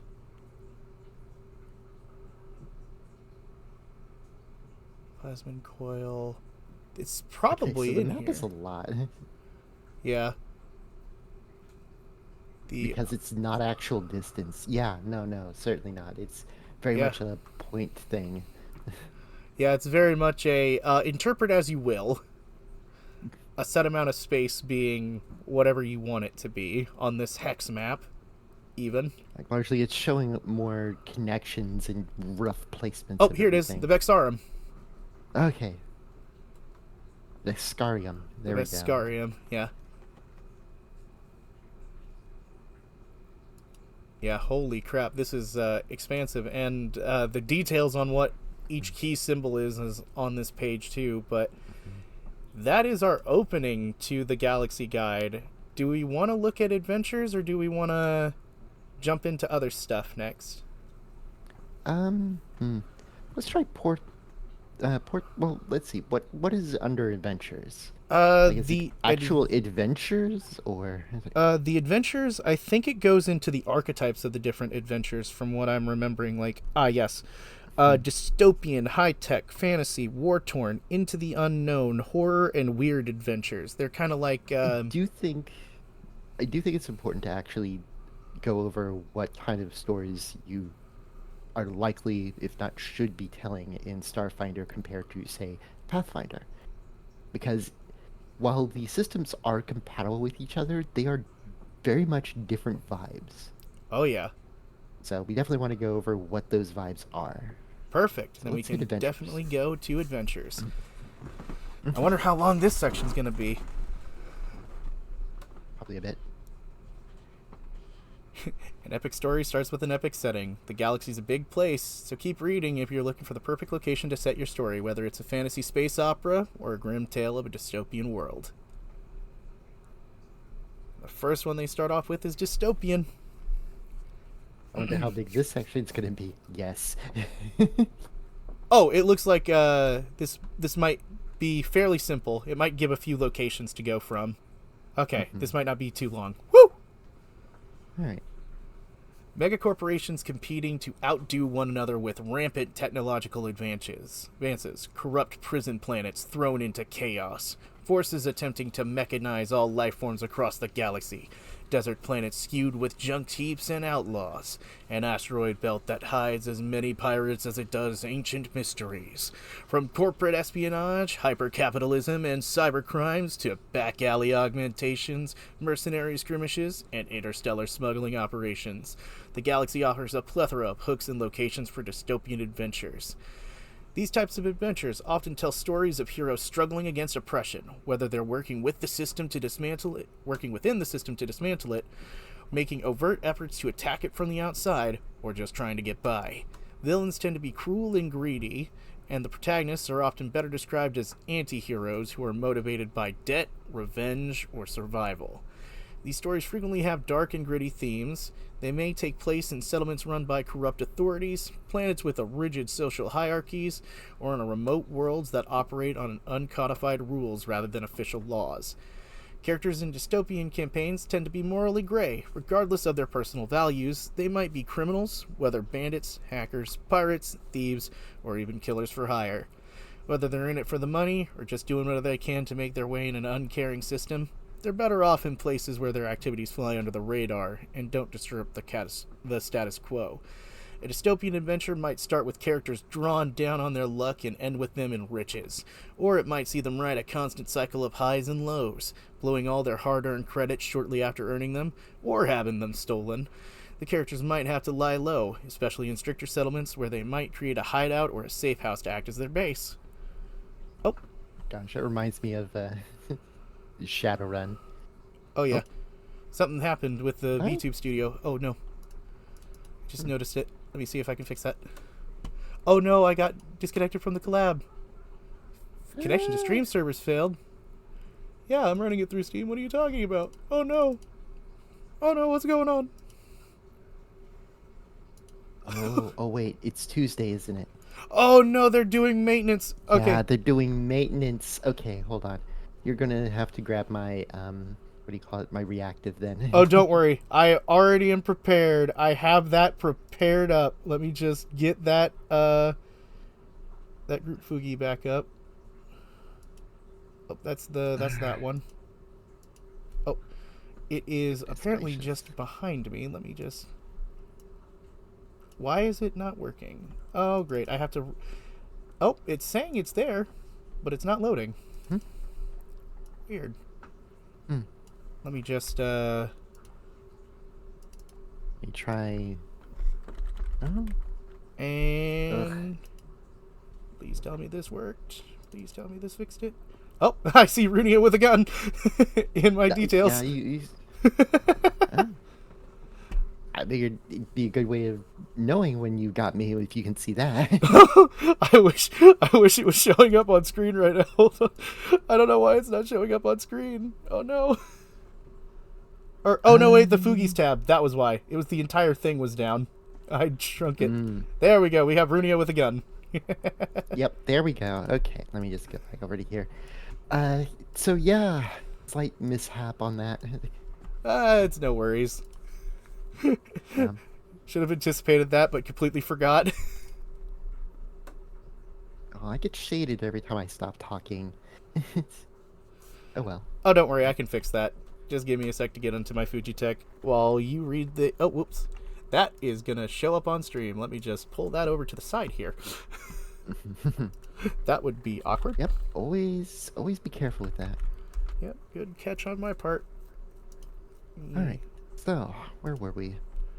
We were at the campaign starters. All right. Now this is for dystopian adventures. And again, I was talking about earlier how this kind of reminds me of Shadowrun in general, especially the sometimes the meme of like, you've earned enough money to pay off all your debts, lay low, and live out your life for the rest of well, live comfortably for the rest of your life with, and you spend it all on gear for the next for the next job. Oh yeah. Okay. One moment. Okay. Okay. Ugh. Yeah, note to self. Collabs on Tuesdays. Bad idea. Note to self, I need to remember that myself. Alright, so, campaign starters. A PC's augmentation debt is due, and they need credits. Now, a mysterious handler hires the heroes for a job at a cyber cafe or dive bar. A corporate linchpin offers the party a taste of their best merchandise for a prize. A group of outlaws join forces to take down a dangerous rival. The people wronged by a local crime lord team up for vengeance. These are all very good ones. Oh yeah. Let's see, adventure hooks. A shady handler hires the party to steal powerful tech from a rival at a nightlife spot. A shopping trip turns into an ambush. A megacorp builds its empire on harmful tech, and it's up to the heroes to stop them from hurting more. Counter mode, use humanoid and robot adversaries and include tech items as rewards. For an outlaw campaign, pit heroes against bounty hunters, rivals, or dangerous beasts. You guys are probably going to be way out there. Oh yeah. Exploration mode. Urban terrain creates its own challenges. Crowds and traffic might be hazards, or maybe just difficult terrain. Vehicles speed up travel. Tech surveillance is widespread. Big Brother is everywhere. Oh yeah. Big Brother watches. And downtime mode. Annoying ads are everywhere. Don't we know it? Malware lurks in every infosphere. Characters often have hidden agendas, and celebrations can easily break down into violence. I like this breakdown. I really do like this whole breakdown of what vibes you should have, not just for your campaign, but also every aspect of, running the thing, from what you should expect in combat in this sort of adventure to what you should expect when, walking around and exploring. Oh yeah. As well as what things could happen when you're doing downtime. Good stuff. And our first locale of choice is Akiton. Akiton is a lawless, destitute planet, enduring a slow death from pressures both economic and ecological. It's a dusty red wasteland of vast deserts and rocky chasms, postmarked by craters and riddled with junkyards, abandoned cities, and wrecked starships. Fishing sandstorms, extreme winds, or punishing sandstorms, extreme winds and frigid polar vortices scour the barren world, shaping the terrain and its inhabitants into something harsh and weathered. Year by year, the planet's core cools, its atmosphere dwindles, and life on Akiton takes a collective step towards its inaugural end. Oh boy. Akiton is littered with abandoned husks of countless cities, company towns, and mining outposts, but today, few active populations remain. Arl, known for its blood sport and brutal gladiator broadcasts. Marrow, a vibrant cultural center built into the walls of a massive canyon. Estor, home of the criminally backed ice mining industry, Great Waz, nestled in the bowels of the Fey-touched forest that alters emotions. And Daza, irradiated host of countless souls begging for miracles. Yet Hive Market is Akiton's most prosperous commercial hub, a citywide partly suburban bazaar. Hive Market is patrolled by ghostly fae known as Kulins, who ruthlessly enforce peace. Raider pilots and motorized convoys across the ridgelands and the Kavari Plains, trapped in a constant battle for resources, plunder, and salvage. From the merciless Red Razors to the bombastic Gnarlfangs, these brigands carved their names across Akiton in blood. Dang.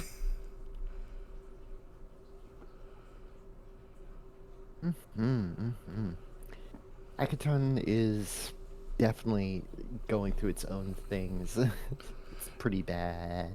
Yeah, The Akiton rate is Mad Max Akaton, of yeah. space. Yeah. So yeah, culture.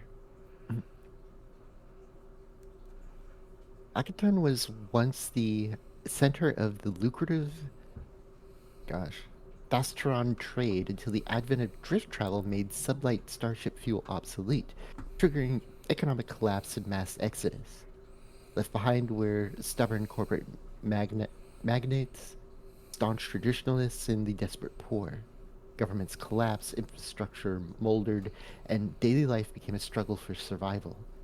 Sparse law enforcement and abandoned facilities attracted criminals, fugitives, and corporations eager to operate without oversight.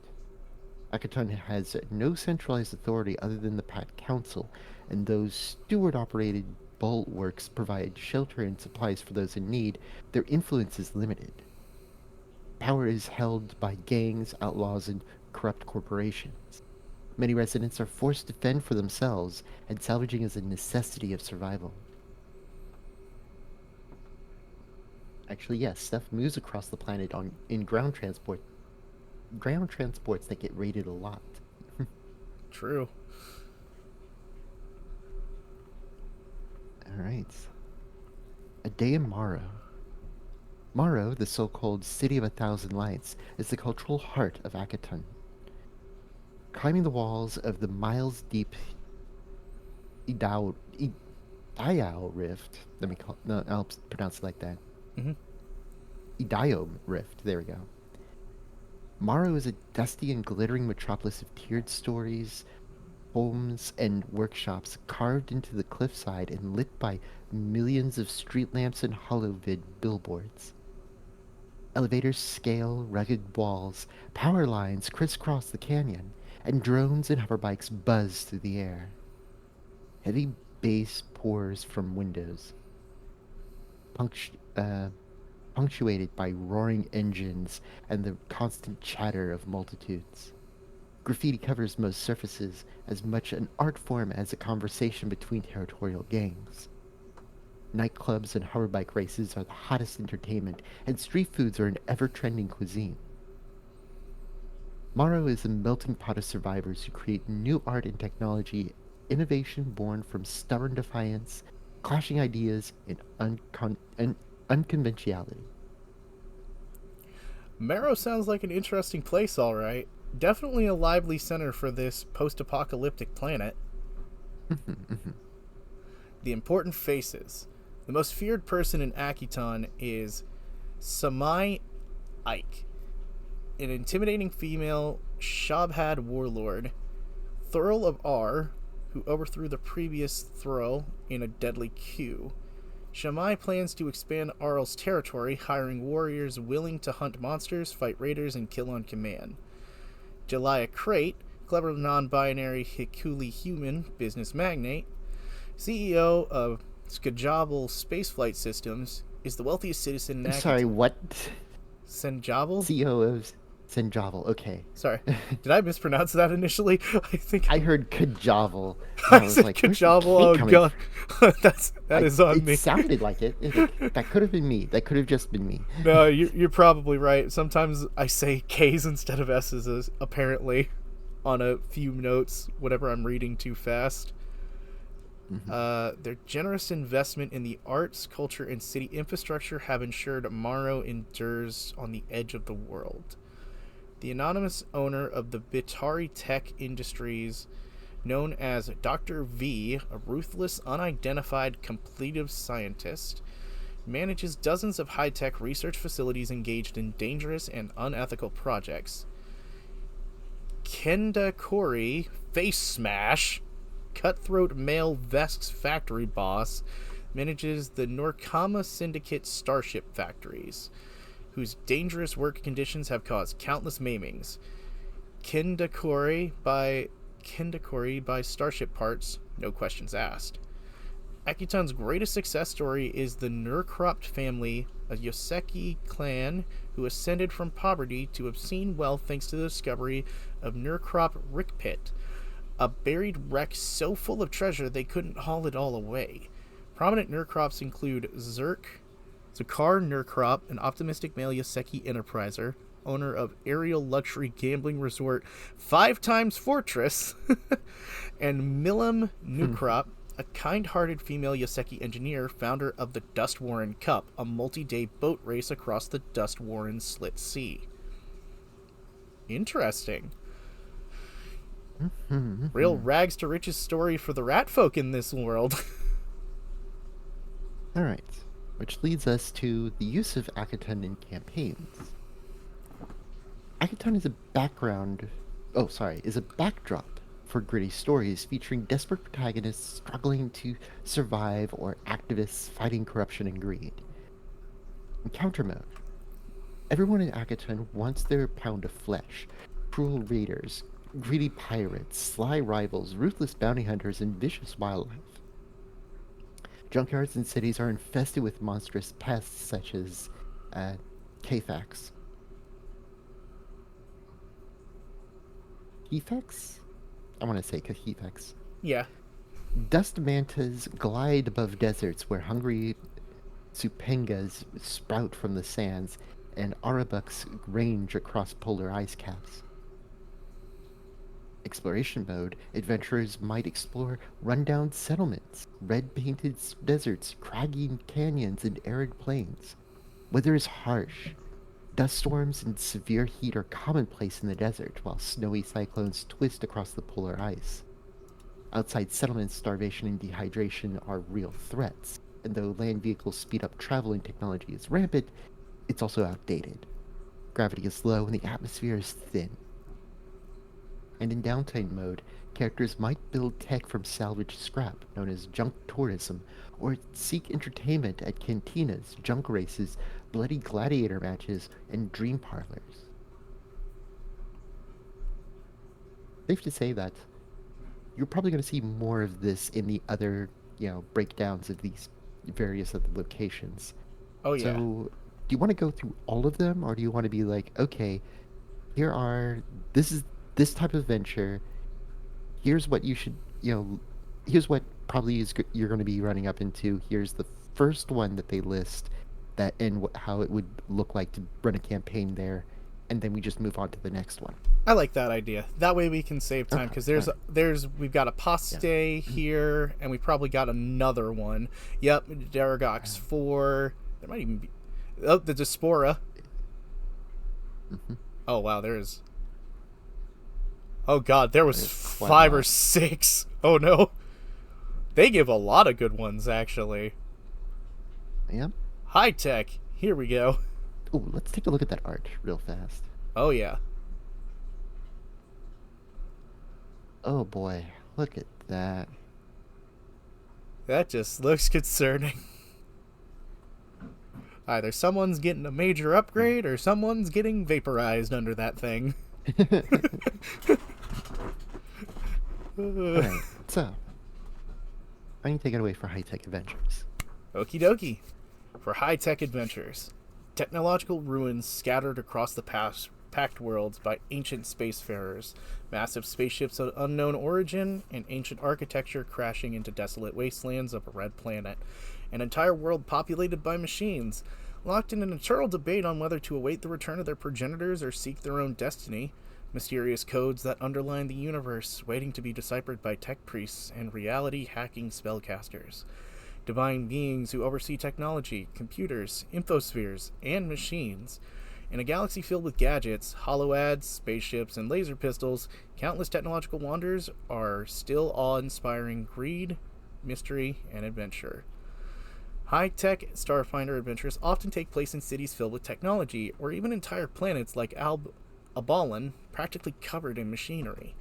They might also explore ruined tech relics created by ancient industrial societies, whether abandoned technological megastructures, crashed starships of unknown origin, or battlefields strewn with wrecked Magitech machines. Technology is sometimes more important than magic in these adventures, though most adventuring locations in Starfinder are associated with cultures that integrate magic and science in the development of many of their technologies. Characters and antagonists might be androids or machines, or have cybernetic augmentations.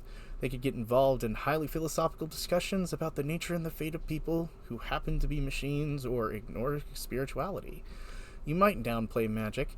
Characters might have a limited ability to cast spells instead of emphasizing the usage of techs and cybernetics. Gods might be fonts of power, acting less as personifications of concepts than as a raw cosmic energy channeled through a connection. Religion might be symbolic, with explanations for cosmic phenomenon lying more on logic than the sciences, than myth, than theology. For highly connected multicultural societies like the Pact Worlds, these concepts coexist. Ooh. And for the campaign starters, adventurers explore the ruins of an ancient star-faring civilization. Heroes seek a powerful tech device, or artificial life forms search for their place in the universe. Other very good campaign hooks.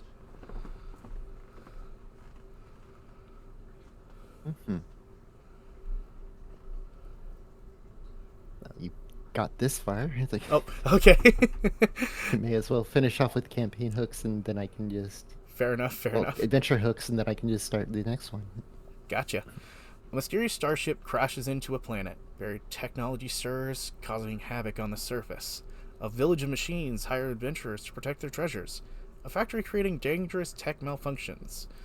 In encounters, you would see dangerous security measures such as robots and tech traps being everywhere.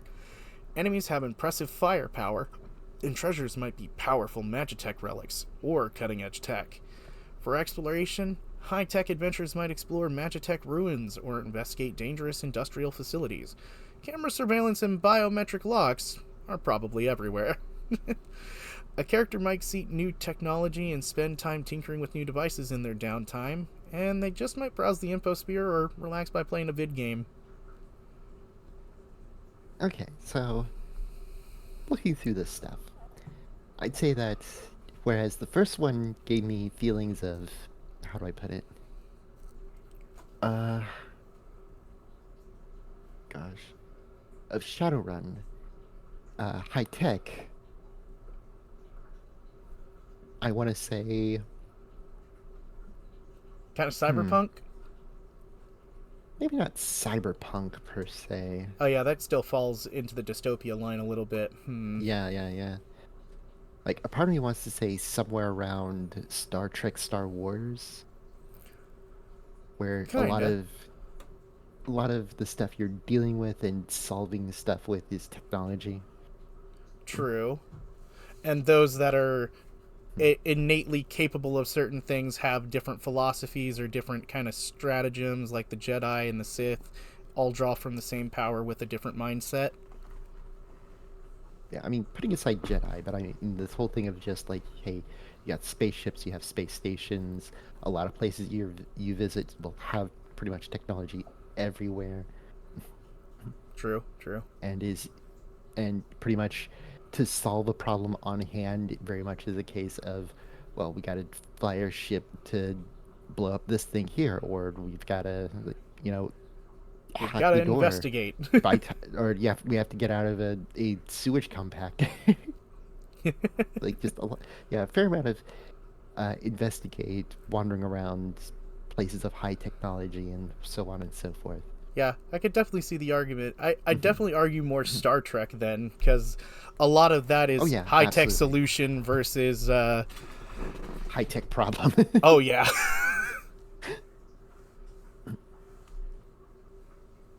So yeah. Anyway, the first ones.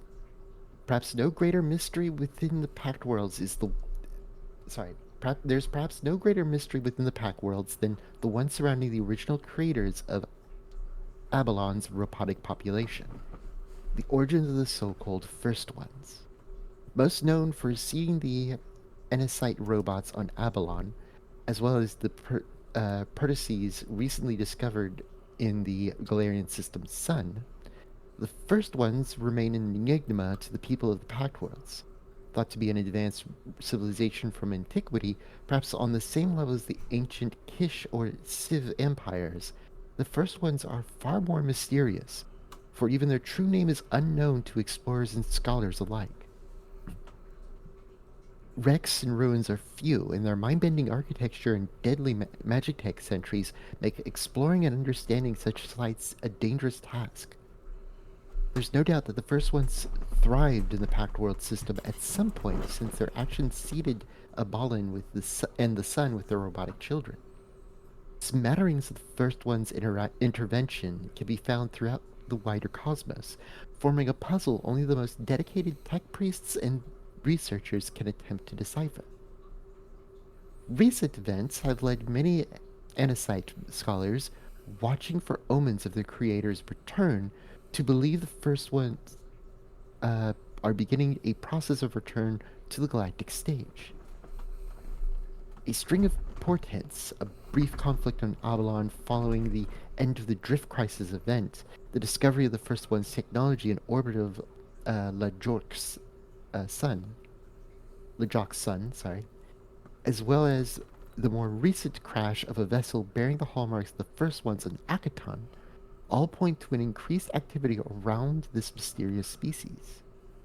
It might only be a matter of time before the first ones return to enact whatever plan they built over countless eons. Or perhaps they're merely passing through, some grander goal in mind as they once again abandon the stage they set in the distant past. First storyline. The first ones have been a fascinating mystery since the beginning, but they'll play a larger role in the new edition. Expect to see more information and plots related to the first ones as the setting progresses, beginning with the focus on the first season of Starfinder Society Organized Play. The exact nature of who or what the first ones are still remains a mystery, and the one that characters might soon have the chance to help solve. For now, feel free to invent your own lore about the first ones to suit your campaign, or wait until we reveal their full story in future books. Okay, Oh. you got me. You have me. Uh, if life allows me to, I will have a Witch Warper outfit by the time this fully comes out. Yes, Witch Warper Runia. I've been hoping for that.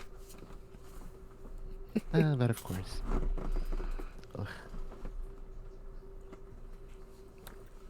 Mm. Do you want this or shall I? You can finish up this one. Okay. Hotspots. Countless locations, primarily within the Pact World system, bear the telltale signs of the first ones. Fractal ruins, complexes built from star metals harvested from other galaxies and treated with plasma curing millennia, and carved records dated millennia before modern societies even hint at their presence on a planet or star. The Enosites built a god. Yeah, no, Oh they gosh. absolutely did. Beyond the Galarian system, there have been scant rumors traded between explorers and pirates on facilities emulating the style of the first ones, though such locations have almost always been debunked. Only the fresh discovery of the cache facility near Le Jacques has given a resurgence of credence to such rumors. And while the following locations are established sites of former First One's activity, It's possible that other exist far out in near space or the vast. Hmm. Uh, by the way, I have Interesting. a quick question. Oh yeah. Are you playing any music in the background? Oh no, no, I'm not playing any music in the background right now, Mm, sadly. okay. Duly noted. Blah, blah, blah. Do you mind taking this next part? Yeah, sure. Until recently, there were 9 preserved cities of the first ones, including Boundless, Constant, Continuum, Enduring, Eternity, Infinity, Myriad, Timeless, and Ubiquity. Each is a site of mystery and wonder left undisturbed by Andesites, who regard the ruins makers as their creator species. In 319 AG, shortly after the discovery of the protectorites in or protosites in the sun, the Xeno Wardens uncovered a 10th city, hidden underground. Dubbed Recondite due to what records could be recovered, this settlement is miles under the surface and connects to the ice well known as Frozen Nilumbo. The discovery of this 10th city has sparked a firestorm of debates among Anasites, who believe that the Khazars, who have taken stewardship of the frozen Nilumba, could have been evicted by force. So far, tensions have avoided escalating, while the recent discoveries in Lajoke and the recent crash of the first one ship on Albalon have directed attention away from the still recently discovered city. In Striving, the largest of Albalon's living metal cities, where Anasites labor alongside a surprisingly elec- electic population of organic and synthetic life forms. Fringe voices warn of the dangers the first ones might do to Albalon and the wider galaxy should they return. This faction of paranoid Anasites and others question why their creators have returned or what the first ones will demand of them, fearing the possibility of enslavement, destruction, or reprogramming for nefarious purposes, such as galactic conquest or the extermination of organic life. The first one's intentions remain inscrutable, but rumors of a stowaway who crash landed on Akiton inside of the vessel that was to become the wreck of the returned are spreading. Some say the skittish stowaway is hiding out in the striving with a dire tale to tell. Others dismiss the act as nothing more than a con. Hmm. Mm, Potential mm. first one on Akiton. That's interesting. Do you want me to handle All the right. Bubble City of Noma as well? I'll take on that one. Okay. So, oh, we got hit with ads. Oh yeah, we got ad break. I was afraid of that. I did as many of the snoozes as I could earlier. Dang it. It's fine. But We yeah, can how at are least you? take a moment to pause. Yep. How are you enjoying the book so far, though? Honestly, I am very, very excited about all this stuff. I'm so These are happy I get to really, see it from yeah, you. yeah. No, no, it's really good. It's really, really good, and I'm here for it. Oh yeah, I Oh, I knew you were locked in whenever you said Witch Warp or Runia. This is something I'd been waiting for you to say because I knew people have been oh, asking for it. you know people who've been asking for it? Who? Oh, I figured there's some people in your fan base, the Poppets, that would have loved to seen Witch Warper Runia. I do have a question. What kind of Witch Warper do you think Runia would be? That is a good, very good question. Because I am stuck between precog and anomaly. Anomaly is the funnest one in my opinion, and it also makes sense Mm-hmm. to be canonically the same Runia. Ish. Like, I'm someone that likes to jump through a few hoops to make things a little complicated and give something extra to the character. Oh yeah, absolutely. Precog would be a great one for that. Then that would be excellent. I will be dying to see Actually, what you do. precog was my first thought, and then Ooh, I thought, no, with what I want to do, anomaly might be better. Don't get me ooh. wrong, it would put me arcane first rather than occult, but I think that would still make some sense. Oh yeah. But getting a little ahead of myself. And we're Uh, officially out of the ad zone, so woohoo! yep. Let's see, how much more do we have of this segment? Bubble City of Noma. Oh wow, we've got a bit. Current Okay. events. Oh yeah, no, that's definitely is a lot. Oh yeah, the first one's, Oh, that is a lot one. Yeah. and then there's even more. There's more detailed. Okay, Yeah, yeah. do we want I to think continue reading the now's a first good ones? I think now's a good time to take our first break. Oh yeah, absolutely. Just Like we've been from. going at it for almost 2 hours now. Oh Normally I yeah. would take a break every hour, but hey. Oh hey, congratulations! You're Oh, building up stamina. oh, uh. Okay. So how listen, long we? listen, listen. I sit down for 12-hour streams. This is nothing. Oh I'm yeah. just saying that I normally take breaks because of ads and whatnot, and to help pace myself. But yeah, yeah, yeah. You were asking? How long do you want to take the break for? I could definitely use the restroom and get a drink of Okay, water myself, but 3 5 minutes. okay, Either or works. perfectly fine with me. I'll be just right back. Hmm. Let's see. Where is the? There it is. Be right back.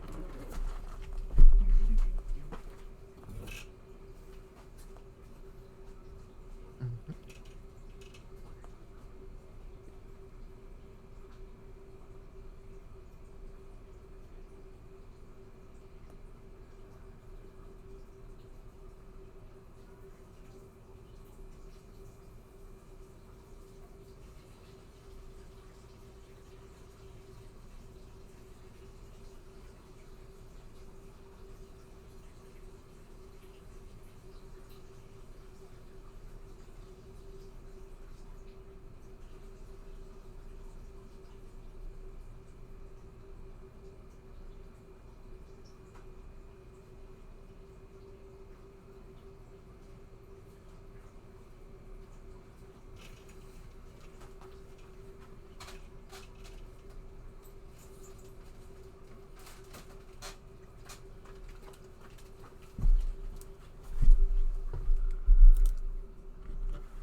Do do do do do.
Okay, I'm back. Oh, sweet. That was perfect timing.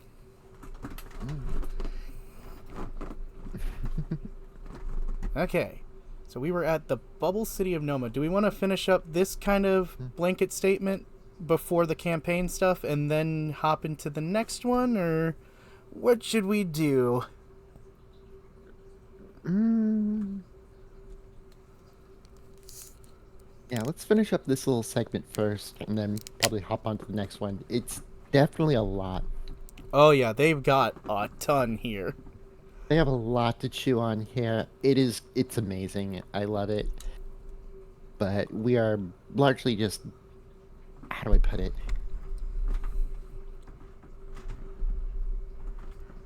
I'd There's a say lot we we're could mostly deep hitting dive into later. highlights. Yeah, there's a lot we can deep dive into later. We're mostly hitting highlights right now. Oh, yeah. That should be the goal of the review. Just kind of, whew. But it's been so fun. Hmm. Like, I think after this, we probably should just focus on the introductions to these types of campaigns and leave the rest for everyone else to read into. Oh, yeah, absolutely. It's going to take I too would long if we love to. don't. Yeah, yeah. Like, I would definitely spend a good 3 months on this alone. Oh, yeah, I spent, what was it? Probably Hmm. collectively 10 hours just looking at the playtest stuff, breaking it down, or maybe it was Hmm. 6 hours just going through it slowly. Okay, so you were on the Bubble City of Noma. Indeed. Once thought to be inimical to all life, deep in the Galarian system's sun lies the alien bubble city Noma. Run by an intelligence that bears the same name, Noma was discovered 6 years ago by a group of explorers from the Deep Cultures Institute. Along with the discovery of a settlement so deep that within the sun's burning layers, the explorers also reported encounters with a native species of robots dubbed protocytes. Bearing obvious similarities to the anacytes of Abalon, many scientific communities quickly accepted that the settlement and intelligence of Noma were in some way connected to the first ones. Since the Bubble City's discovery, the Anacyte's governing body, Insight Array, has sent several delegations to Noma to open communication and research their strange kin. Following the recent discoveries at the distant star of Soda and Avalon's own connection with its sun, many researchers now firmly believe the first ones maintain some intrinsic link to the stars. Hmm.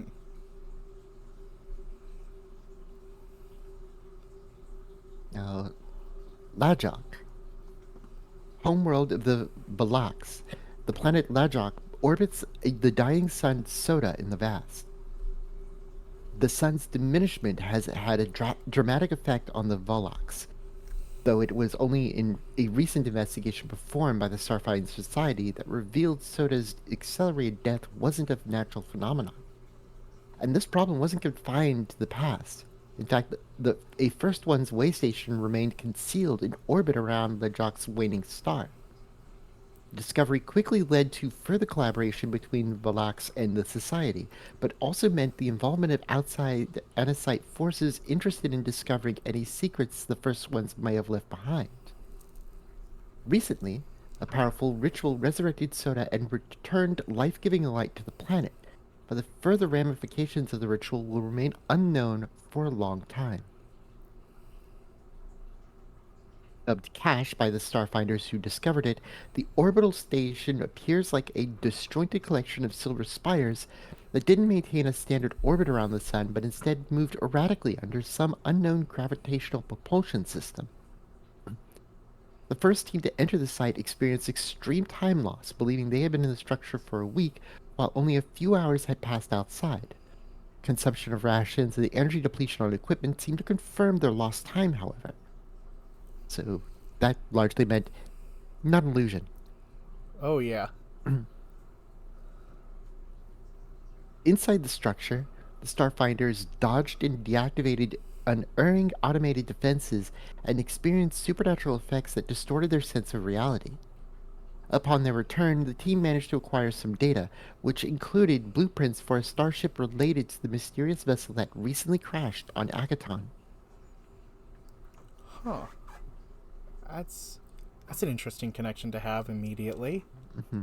On top of that, the first one's having tech and design to space that warped gravity in such a way that time was distorted. That's impressive. Mm-hmm, mm-hmm. Now the wreck of the Returned. In the months following the newborn's awakening and the escalating war between the Aslanti Star Empire and the Vexcarum Imperial forces, a sudden upheaval shocked the Pact Worlds. Emerging suddenly from deep space, a vessel traveling at speeds that should have cracked a planet in half slowed long enough to crash into the Slagerscar Hills of Akiton. The first curious explorers and scavengers who glimpsed the broken vessel compared it to images taken in the Albalan cities of the first ones. Factions arranged competing investigations of the crash, scrambling to reach the site before even the Pact Council or stewards could muster a response. The initial forays into the crash quickly uncovered unique technologies and discoveries that each successful group quickly extradited from the site before it became apparent the crash vessel activated built-in defenses. Oh boy. Mere hours after the crash, semi-robotic entities emerged from the hull and highly advanced defenses activated within the wreck. Monarch among monsters, the wreck's most fascinating and fearsome sentry is the Almantala. This dreadful construct of light and technology stalks the outskirts of the crash, repelling efforts to breach the site. The Almantala earned its reputation when it flattened a heavily armed division of 80 Hell Knights from the Order of the Eclipse in an engagement lasting less than 2 minutes. Oh god. Mm-hmm. Since the crash, scientists, scavengers, and xenoarchaeologists from across the Pact Worlds have converged on the site. A boomtown known as Pilferer's Paradise grew up from the sudden influx of interested parties. When Albalan Anticites established a separate settlement known as Investigation Site AO1 on the opposite side of the wreck. Researchers and delvers at each site have their own agendas and methods, but both contingents are equally invested in equipping the various expeditions delving deep into the newly dubbed Wreck of the Returned. Similarly, both settlements are hotbeds for conflicting viewpoints, rival factions, and seedy black market trade. Most scavengers pick up at the outskirts of the crashed ship, but truly bold know there's greater loot to be found within. Delving deep within the wreck is harder than ever, requiring explorers to race against competing scavengers and dodge deadly laser sentries, the lumbering Alumantal, and other dangers, but the cunning and stubborn bandits of Akiton aren't given up that easily. A few relics taken from the crashed ship have already made it to Albalan, where they're being examined and categorized by Anacite scholars, spending every waking hour to determine their purpose. Anacite expeditions flock to Akiton, where their orderly, efficient, and forthright methods clash with the blatant corruption and meandering ways of the local crime bosses and shady authorities. Oh Yeah, wow. that's a point we should end. Yeah, that's a good point to This, end. The current events is yeah. that is an interesting one. The first ones are coming back into relevance in a very big way. Mm-hmm. I'd say we definitely want to pause to look at some of the art. Oh yeah. Just trying to see where we got how much we had to cycle through. So let's see. We've got from an augmented human, Hmm? Very nice design. Love it. Love it so much. Excellent, excellent. Oh, my mouse stopped working. The last one, Oh boy. Resurgent Technologies. The director of the Resurgent Technologies from Albalan. Oh boy. It's a pre-gap model too, from what I barely skimmed. That's kind of scary to think about. The empty Gosh. wall. You know, I kind of want to jump ahead a little bit because I feel like definitely is going to continue talking about more like campaign styles and whatnot. We know what to expect out of this now, Oh yeah. and we already can see that it is very, very handy, very, very useful to read this, to have this stuff. Oh yeah.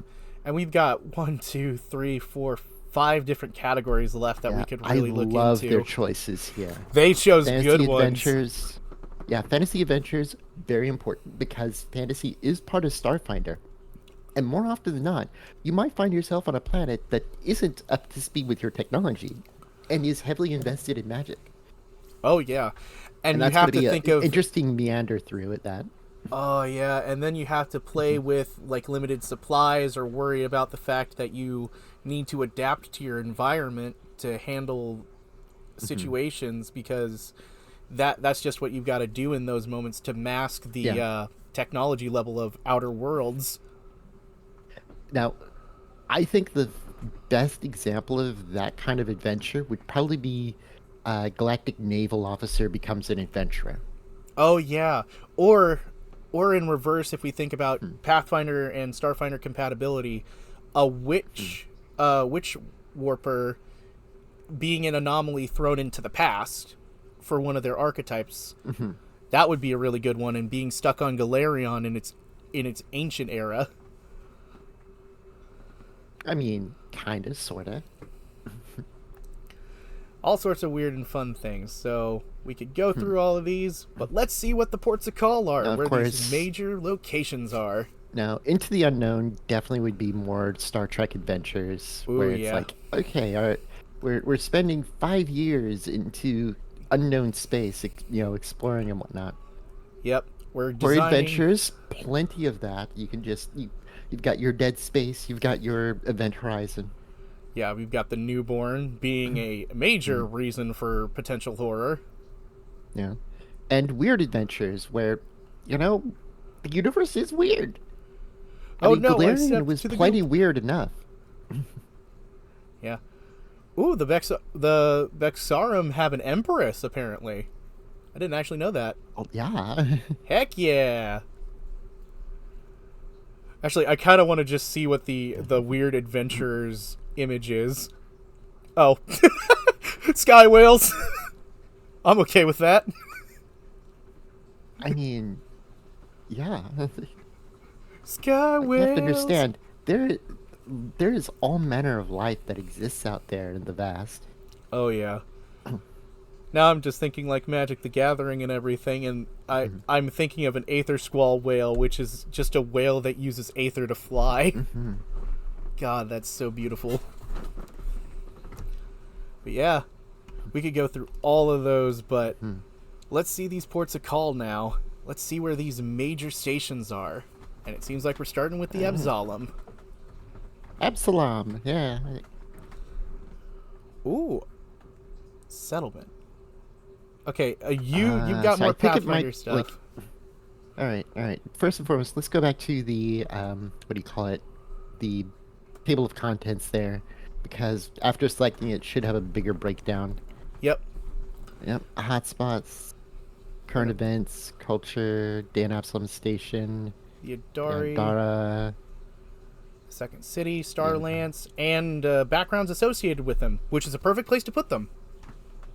Oh yeah. Like, that's a lot of stuff. Gosh. Well, we'll touch on the start of Absalom Station at least. Yeah, let's just look at the look at the statistics here, because this is where a lot of people are going to need information from, And you being a Pathfinder expert, you know how they set up their stuff a little better than I do. So what all of this can Yeah, kind of so translate to. this very much is the same system as the settlement system in Pathfinder. Like maybe a couple of things changed because of the enormity of the setting overall. Yeah, so a settlement 20 may not be the same here as in Pathfinder, Hmm. but Oh yeah, no, no, no. Also, hello, Lavender.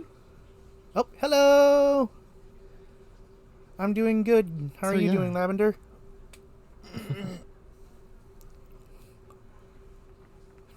yeah. Okay, so Absalom Station, as we look here, has the usual breakdowns. It's considered a metropolis.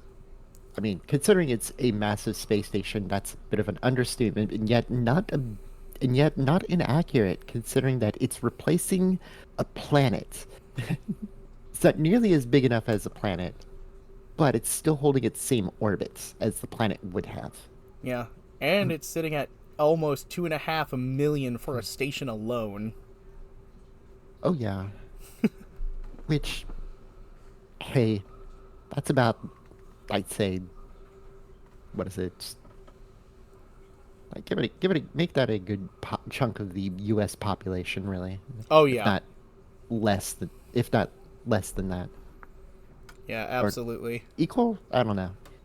I couldn't tell you what the current uh, U.S. population is right now. So, Yeah, I couldn't tell you either, but considering that there are probably, what is it, something close to 2 billion people, yeah, 3 billion people like, on Earth, that's a oh, pretty yeah, yeah. significant amount. Oh, more than just 3 billion. But yeah, the big thing here is that nearly 2.5 million is a lot and not nearly enough on Yeah, comparative to so many other planets and so many other populations and whatnot. yeah, but it This is definitely makes you think of the very much scale. the yeah, this it does impress on you the scale. This is you know I'm willing to say this is the Bucky's of Bucky's. yeah, just a massive trade station. It has everything you could ever want, and if it doesn't have it right away, you can find out where to get it from there. It is a stopping point. It is practically everything. It is a home for a majorly displaced group of people.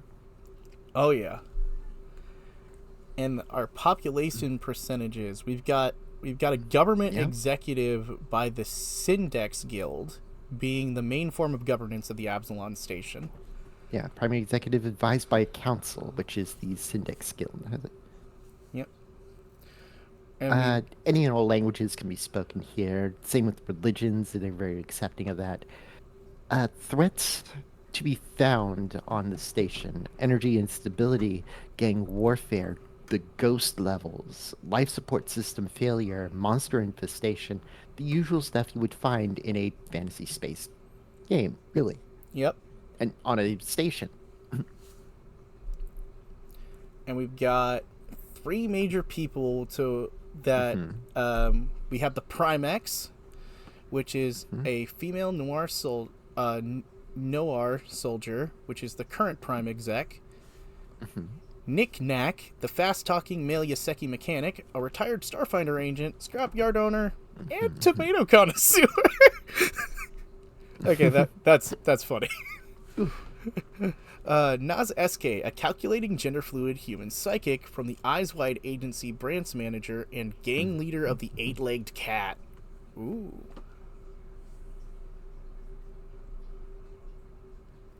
And orbiting in the place Yeah, of the yeah. missing planet, the floating city is both Yep. a social, political, and economic center of the Pact Worlds, and the fortress guarding the Starstone, an artifact which once uplifted mortals to a destiny or Divinity. divinity that now serves as a reactor, providing seamlessly endless energy to the station and its people.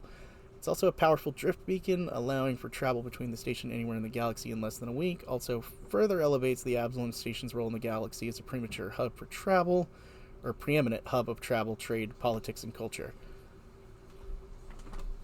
Mhm. Okay. So this is very much your This would be a great place to set up a hub in just about any campaign, basically. If you Oh could yeah, get yeah, yeah. if you could get a stake in this station, you'd be set. Mm-hmm. And let's see, we've got humans, androids, Yoseki, Lasunta, Shirins, Kasath, Vesk, dwarves, halflings, skittermanders, gnomes, Nor, and 6% mix. Very, very diverse people in this place. And very, very interesting. And Oh yeah, definitely. Like, there's so much. oh, hey, Primex. So they're the Noir are cow folk. Interesting. Yeah, kind of. What do you call it? Minotaur adjacent. I Yes. mean, like a bovine folk instead of than a bull necessarily. That's nice. Yeah, yeah. Definitely makes it the third one of that type. I So mean, one of them is a water buffalo ancestry, to say the least. But okay, that's neither here nor there. that's really cool. So That's from Tiansha, but, but you know, hey. oh, and now the Adari, now the ship Mhm. of the Kasathas. Oh, it doesn't really oh dang, it doesn't give information specs on this one. It's kind of sad.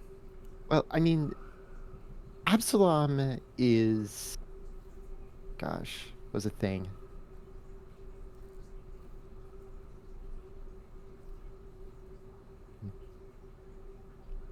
Yeah.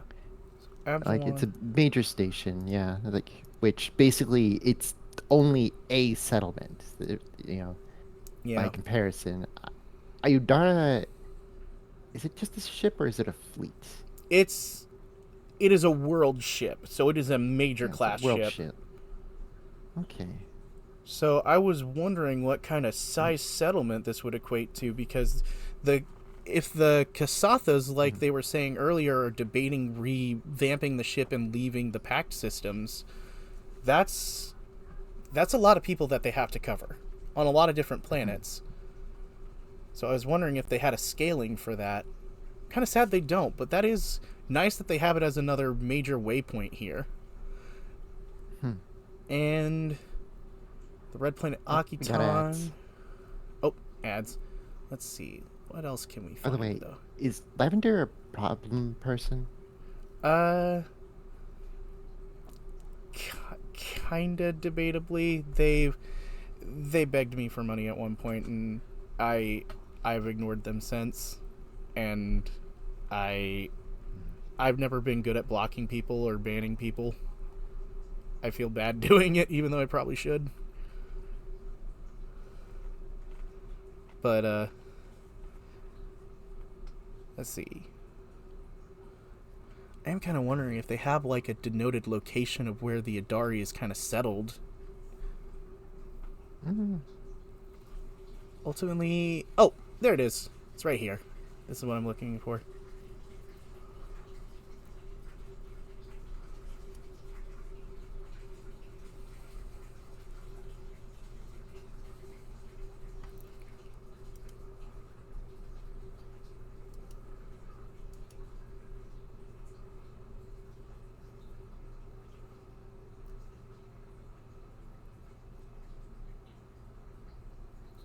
Okay, did find what I was looking for in that ad Mhm. break, because unfortunately the Adari doesn't have its statistics and everything, but it does actually show where it is in the pact system. It would Mhm. be in Verces in the Diaspora asteroid belt. It took up orbit in there. So, Yeah, between the two things. interesting. Very interesting place to be putting. Seems like a steady anchor, moored. Residents live out their lives in a great degree of autonomy and comfort under the guidance of the governing Mhm. Dianate. Deep rifts have grown among Diamante. the Idari's people, between those laboring to maintain the status quo and those who wish to fulfill the ship's original mandate and settle Akiton, and those longing to embark on a new interstellar journey to distance themselves from the rising chaos of the Pact world. Interesting, interesting. Hmm. Hmm. Seems like they've got a few different hotspots on the ship to think about. But oh, crucial vote. The then Doyo of logistics. Oh, he's a Solarian. A Solarian in Yep. power. That's awesome to see, actually. Let's see. Is there anything? Hmm. It's not really much else other than the specifics of like the different locations and stuff. So let's. Okay, the second city has one, and this one actually has a settlement size and everything. Ooh. The second Protocol city. for visitors to the absurdity. So Okay. one of the cities from the First Order. Hmm. The Visitors Quorum is the elected council of government. Main language to speak is common. Various religions are accepted, though it doesn't denote which ones are not tolerated. Your Not normal yet. threats of a city, crime, infighting.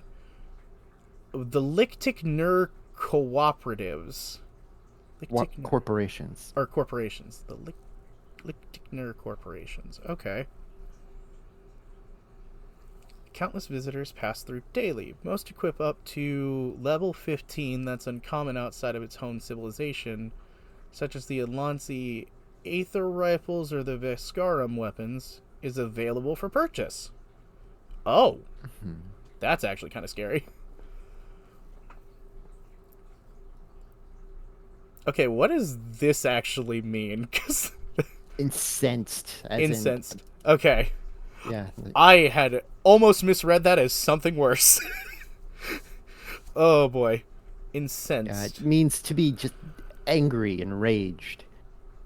Fair Like they enough. they're constantly just like, "Ah, God damn it, fucking Jacob, damn it."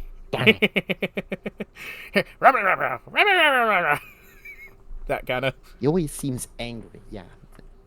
Okay, so we've got 6 people of various note, a captain of the Prepotents, the owner of a casino, the Crowned Preponsity. Mantle. Oh, No, Prepotents? prepontities?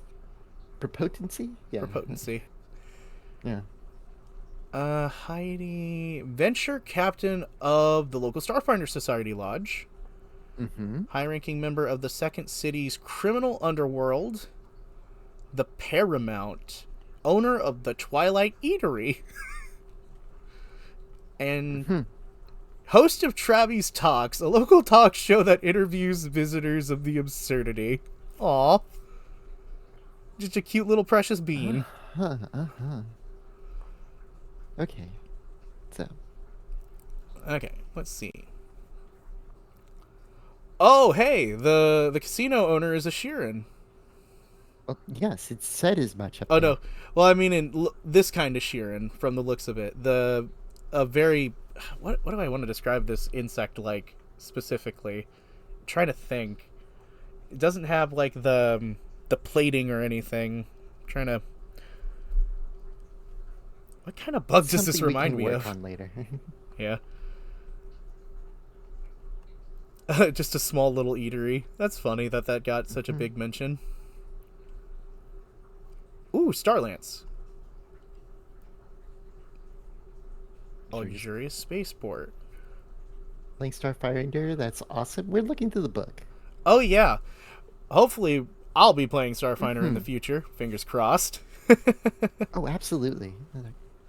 Oh yeah. So we got Starlance, a high-tech luxurious spaceport in the Plunolis, famous for the super-fast magnetic space Hmm. elevator that's at its center. It sits outside the magnetosphere, making it the perfect tech hub and tourist trap. It was built 75 years ago, commemorating the historical Vexarium invasion and the annexation of the Plulonis, but has since become a symbol of Plunonian freedom and a beloved cultural landmark. While the Vexcarum ruled Polunios at Vesk 6, Starlance was a military spaceport and resort for vacationing soldiers. Now it's become something else. That's nice. Okay. That's really cool. heard much about this game. Even I would love to try this game. Oh, it's something to behold, Oh, it's honestly. beautiful. Actually, you know what? Why don't we take this time to quickly jump over to character options? Absolutely. That'd be perfect. So, Hmm. character options in the book or just full on character options? Because I've got the character creator ready to go. In the book itself, Okay. because the Galaxy Guy is very important on this. Let's go with ancestry, or we go right to the backgrounds for this area. Oh, whoops. Sorry. This one, I feel that this one is a lot better once we have the full context of the, chapter itself. Oh, yeah. So, it would be ancestries. Yeah, ancestries. See what they toss our way on this one. Yep. So, there were, I think there were six. I think there were six Ah, ancestries. Astrozoan, yes. Yes. You want to take this one since you're excited about it? Let's see. What are the games you stream? I guess you guys are more into story-based games. I am a role player. In fact, let me introduce myself. I am Runia, human changeling witch from the Well Galarian. I like to talk about TTRPGs. I love, love, love to talk about lore in all of its forms. And I play a variety of games, both by myself and others. And I'm joined Kane here today to talk about the Galaxy Guide. Yep. Hello, my name is Kane Draconis. I'm just your regular TTRPG lover that's been trying to slowly get into it with the streaming lifestyle, but outside of TTRPGs, I play any form of different kinds of RPGs that exist. Like, I've got Metaphor Refantasio I'm working on, I've got Digimon Cyber Sleuth, I've got Yakuza 0 I'd love to get back into at some point. I've got a variety of different games that I play, all of which are very heavily story-based or very comic, so if you enjoy having good Mhm. laughs or just kind of seeing some random stuff happen or someone break the ever-loving crap out of how a game balance works, I'm your guy. And yeah, I do tend to jump around on a number of RPGs and story-based games. But you can occasionally catch me playing FPSs, so Ah, yes, I remember the first time I got introduced to you was when I seen you and Ash play Weird West, if I remember correctly. oh yeah. Boy, that was a buggy mess. Oh, yeah, it was hilarious to watch, except when it started to get frustrating. Oh yeah, especially towards the end, really. Oh, yeah, I We had definitely to didn't get to catch those streams. I'm kind of glad. mhm. I bet you guys were really frustrated by that point, unfortunately. Like we had one big fight and kept failing it over and over again and having to deal with all manner of bugs. But we did it. You did it, which I'm We so got proud of you through and we beat guys. the You are game. amazing.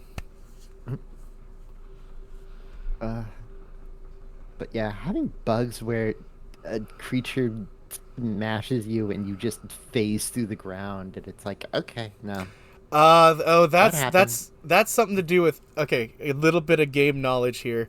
So, Hmm. unfortunately, in midst of animations, sometimes the hitbox rate of a rigid body, which is what we use for different characters and stuffs in games, can get Hmm. projected through a platform's physics hitbox, and because of that, you can get those phase transitions where your physics will rehappen after the animation and you won't have anything you're standing on, so you'll slip through. Hmm. Hmm. It's so unpleasant when it happens, and they're hard to figure out when they do. Yeah. uh, all the same, where were we?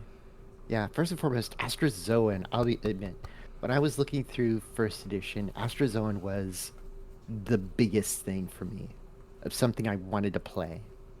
I wanted to play an Astrozoan Mystic. Wasn't what I first played. It was much further down the line. Like I played it when it first came out, so Astrozoan didn't exist until much, much later. But the fact that they decided to slap this out here for us right away, perfect. Oh yeah. Definitely was a big one for a lot of people. And honestly, it is, boy, how could I say it? It it is an interesting type of character to play because they are shapeshifters, but they aren't they don't have anything particularly malicious, but at the same time they don't exactly know why they exist. The only thing that they have that's vaguely connected and a maybe is another group of people that lived in their area that just outright disappeared. Huh. Some speculation that this people that existed on a planet just became the Astrozoans later on. Who knows? That's interesting. It's very But vague yeah, lore. I'll read this out for us. Astrozoans have no clear origins or known home world. Their malleable bodies hide a peculiar natural shape that they rarely show to anyone. But by changing their bodies to adapt to new situations, Astrozoans have found as many homes as they have identities among the varied cultures of the galaxy. In their natural form, an Astrozoan resembles a human-sized starfish with a many-limbed body attached to a bulbous sac used for tissue storage, and a soft, creviced underbelly lined with cilia and bony teeth. Astrozoans rarely show this natural form to other creatures and keep their ancestral origins secret, mostly because even they don't know where they came from. If you want a character who can change their body to adapt new identities and expressions, you should play an Astrozoan. Yeah. And starting out, There's flaws. they've got the Go ahead. base 8 of HP, medium size, and a 25-foot movement speed, with ability boosts in dexterity and charisma, and one choice of your choosing, with one attribute flaw in constitution. How malleable their bodies are. It'd probably be rough for them to, have them be particularly tough, I guess. It's like, Yeah, durable or carapace, or like a mm-hmm, typical starfish is more like not chitinous, but more mineral esque. mm-hmm, mm-hmm.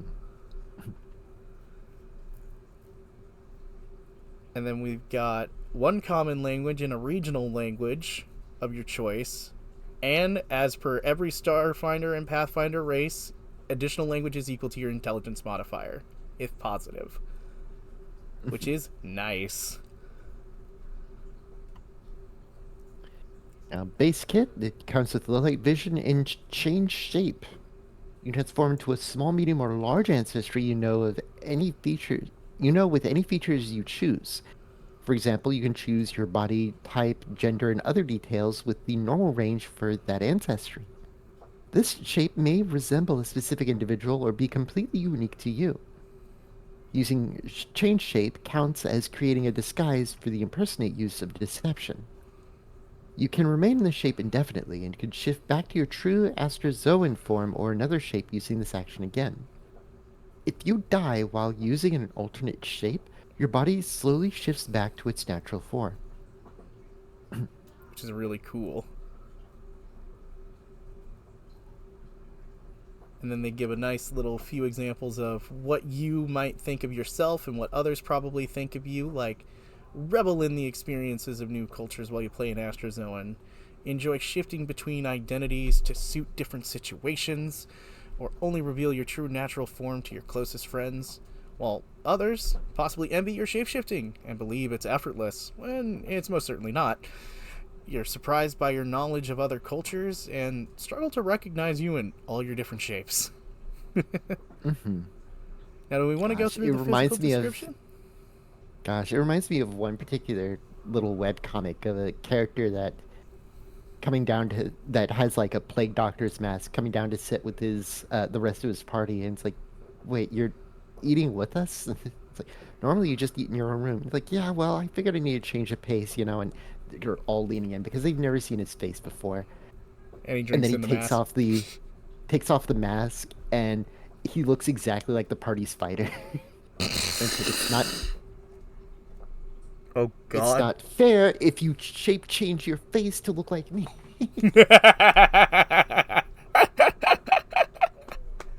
That's Like, you funny. can't. It's not funny. That's absolutely hysterical when you realize It's that like, the changeling is the doctor. yeah, Uh, like as far as I know, they knew they were changeling, or at least a shape changer, but they just didn't know what they look like. Ah, fair. So they The were like, normal "We're gonna see his appearance. actual face." They're like, "Nope." Ah, yeah. But yeah. Anyway, Yeah, do we let's want to go see. through the physical description? These can go pretty long Ooh, alongside society this here. is definitely gonna get pretty long. Let's hop over to heritages. Yep. So let's go. We've got, uh, Okay. looks like 5. Ooh. Okay. First and foremost, Aquazoan. Estrozoans occupying aquatic worlds and communities learn how to integrate gills and fins into their forms and can even manifest these traits when imitating species that do not normally have them. Gain a speed of 20 feet and gain the amphibious trait, enabling you to breathe in water and air. Nice. That's a pretty This good one is to followed have. up. This is followed up by the assimilated Astrozoan. Whether you were raised as a member of another species or became fully immersed in their cultures and traditions later, you have completely assimilated to another ancestry and feel as comfortable in that skin as your natural form. Choose a common ancestry. When you select ancestry feats from the ancestry you choose, in addition, sorry, you can select ancestry feats from the ancestry you choose in addition to your character's own ancestry. You can select feats that require a physiological feature that you lack but can only benefit from those feats while you're in that ancestry's form. For example, a simulated astrozoan who selects the Shuren basic insectile flight feat can only fly while in their Shuren form. That's really cool. So this is basically adopted ancestry to an immense degree. Oh, yeah. Literal assimilating your ancestry in the most vivid Hmm. way possible. Next up, cloned astrozoan. You are either born in a laboratory using genetic samples preserved from a distant ancestor or budded from a parent astrozoan. Your body stubbornly refuses additional external attempts to change you. If you roll a success on a saving throw against a curse, disease, or polymorph effect, you get a critical success instead. Nice. Nice, nice, nice, nice. That actually is pretty good, especially with how more prevalent polymorph spells are. Like, construct copycat. You have reinforced your body with technological augmentations that can be shifted to give you the appearance of a constructed creature. You can change shape to assume the appearance of a small or medium construct. You gain the augmented body general feat. Oh, hey! Hmm. Ashra's here. Hi! Hey, Asha. How are you doing? Nice to have you here. Yeah, it's great. It's been a while. Haven't been able to Hmm. see you and the the rolling crew in a while because I've been so busy. Oh, my friend Arfwar just redeemed Hydrate, so I gotta do that. I All added that right. while we were around. Oh, and a stretch. Mm-hmm. Ah. Mm. Doing good, Rini. Lucky I can't zap you from zap you here. Yeah, I am. Oh, jeez. Mm. Is that a thing that you let them do? I have an electric arc redeem, which basically startles me. That's about it. Ah, okay. Like they don't actually zap me. I was gonna say, I know some people are crazy enough to put shock collar things in their streams. I wouldn't put it past Now, anyone anymore. to be fair, there is some stuff that is human safe, Oh, but I know. not something I'm going to be doing. Fair enough. I wouldn't either. Given the chance, I think Given the Reno would chance. tase me in revenge. Yeah, maybe, Fair. maybe. And Give thank a you for stopping full-on by as well, tase. Arfwar. And we got a good example of the constructed copycat actually right here with this. Oh yeah, absolutely. And last but not least, we have the wild astrozoan. While most astrozoans flock to communities in densely populated settlements, some choose to live among nature in the wilderness, forging their own destiny or even defending their paradise from the influence of others. You have only one ancestry you can select for shape change, but you can also use shape change to transform into an animal with the statistics of a first rank pest form. Oh, dang. Hmm. That's kind of cool. So you have a humanoid shape, but You got one. yeah, you've just got the one, and then most of your transformations come down, basically are just, hey, animal. Fair enough. Astrozoan origins. Recently, genetic testing revealed similarities between astrozoans and an extinct species known as the Eili. That's two E's at the end, right? Yep, 2E. Yeah, the Eili. Eili dwelled deep inside Posti's tunnels, where they developed such profound genetic diversity that each individual Eili presented a totally unique appearance and physique. There's not enough evidence to make sense of the connection, so the true origin of astrozoans remain a mystery. Interesting. And now comes the fun part, the ancestry feats. Hmm. Okay, ancestral knowledge. This is the lore feat. Yep. And let's see. Basically, you become trained in society, and if you're already trained in that, you become trained in whatever else you want. You also become trained in the lore skill related to that specific ancestry or heritage, such as Android Lord or Yusoki lore. And you also get a language available to that ancestry or heritage as well. Yeah, which is very, very handy. Oh, yeah. We got And you it. can choose it multiple times, it seems. Oh, yeah, it does Choosing a say that. different ancestry and heritage each time. Oh, that's cool. It is pretty cool. Ancestral physiology. Your time spent with another skin has allowed you to shape your body into a weapon. You gain a feat associated with a chosen ancestry or heritage that grants an unarmed attack. You can select that ancestry's feats that include that feat as a prerequisite, as if you were a member of that ancestry or heritage. You can use the unarmed attack only when you're transformed into the member of that ancestry. Able to take multiple times for a different ancestry or feat each time. Cool. Mm-hmm.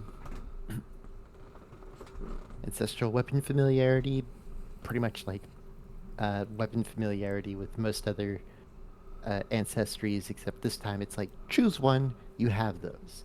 Oh, yeah. And then And again, again, multiple select times. multiple times, different ancestry each or feat each time. Friendly face. You can change shape to transform into a specific individual.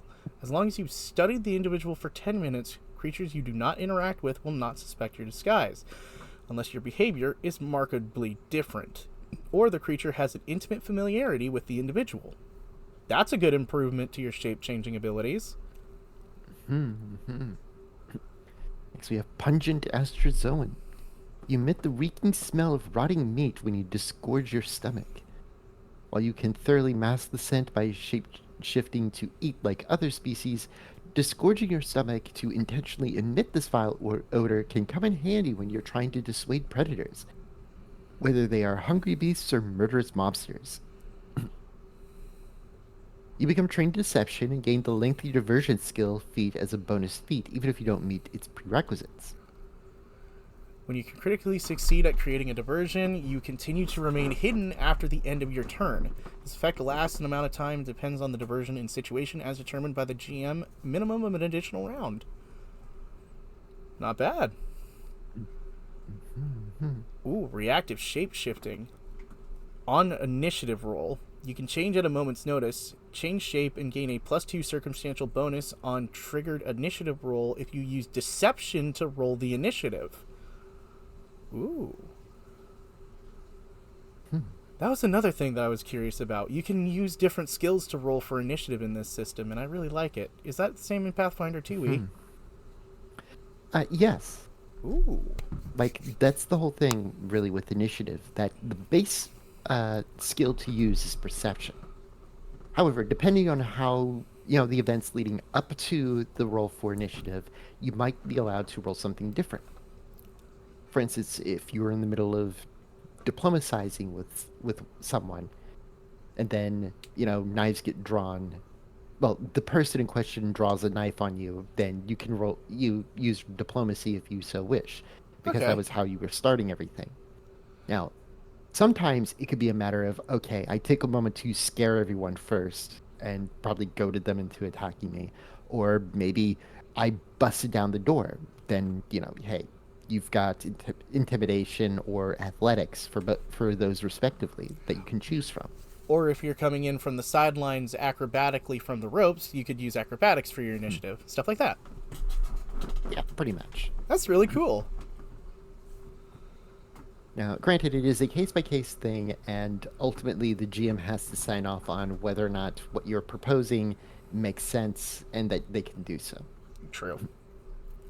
Oh, we got an ad in about 45 seconds. Hmm. Well, that's enough to at least get restorative shapeshifting out of the way. Once per minute, use shape change, and it's a free action, and pretty much in response to it. You renew and reinforce your body with elements of your new form. Gain a number of temporary hit points equal to half your level, minimum one, that lasts until the end of your next turn. That's not bad, considering shape change is only a Ah. one action usage. Mm-hmm, mm-hmm. That'd be really, really good.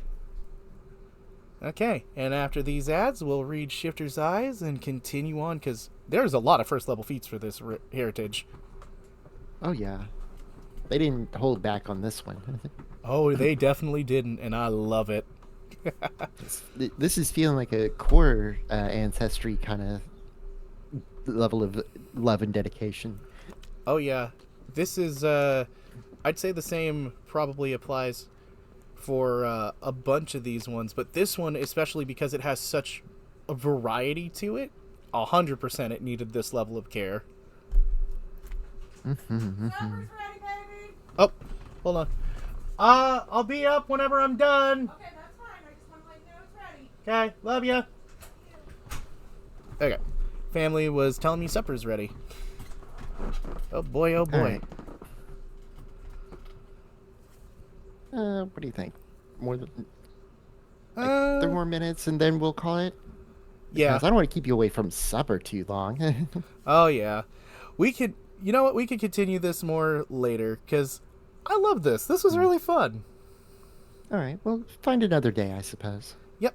We can continue on and maybe we can do the character idea to finish up a bit of a shorter stream going over everything else. I've been working on the character idea for a long time. Oh, I would love to Yeah, see you let's- play it out. But it looks like the ad Oh, break yeah. just started now, so we should give it a little bit so we So- don't just surprise everyone.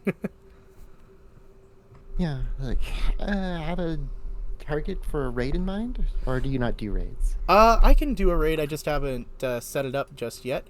Who do you think we should raid? Because I don't really know anyone that might be online right now, so I gotta check. Let's see.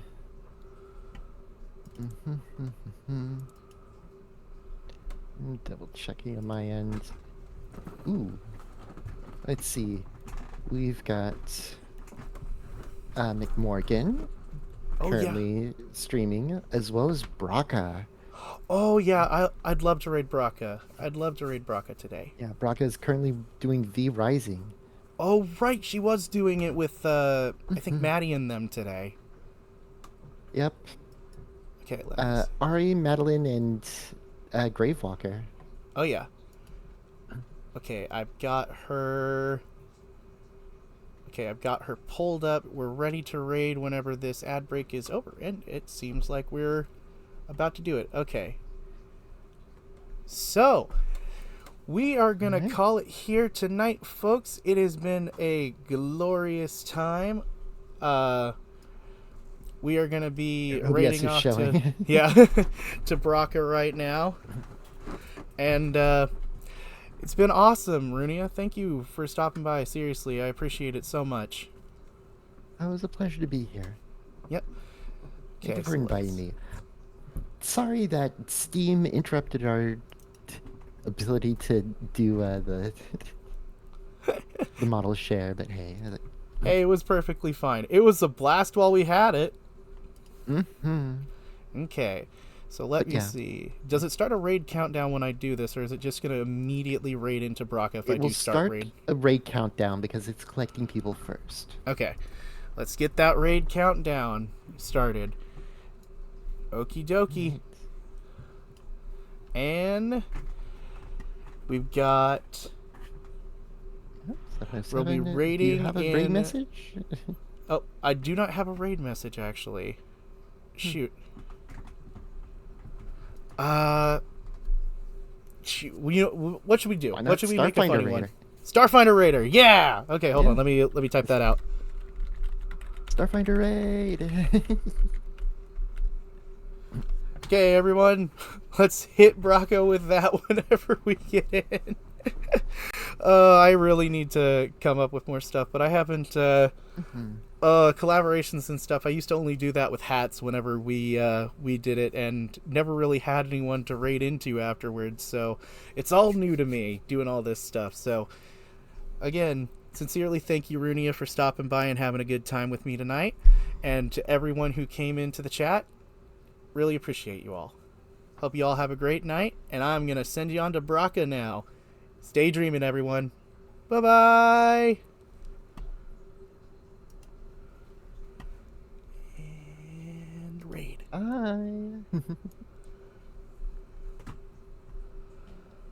num num bones. Which is Someone next in. target?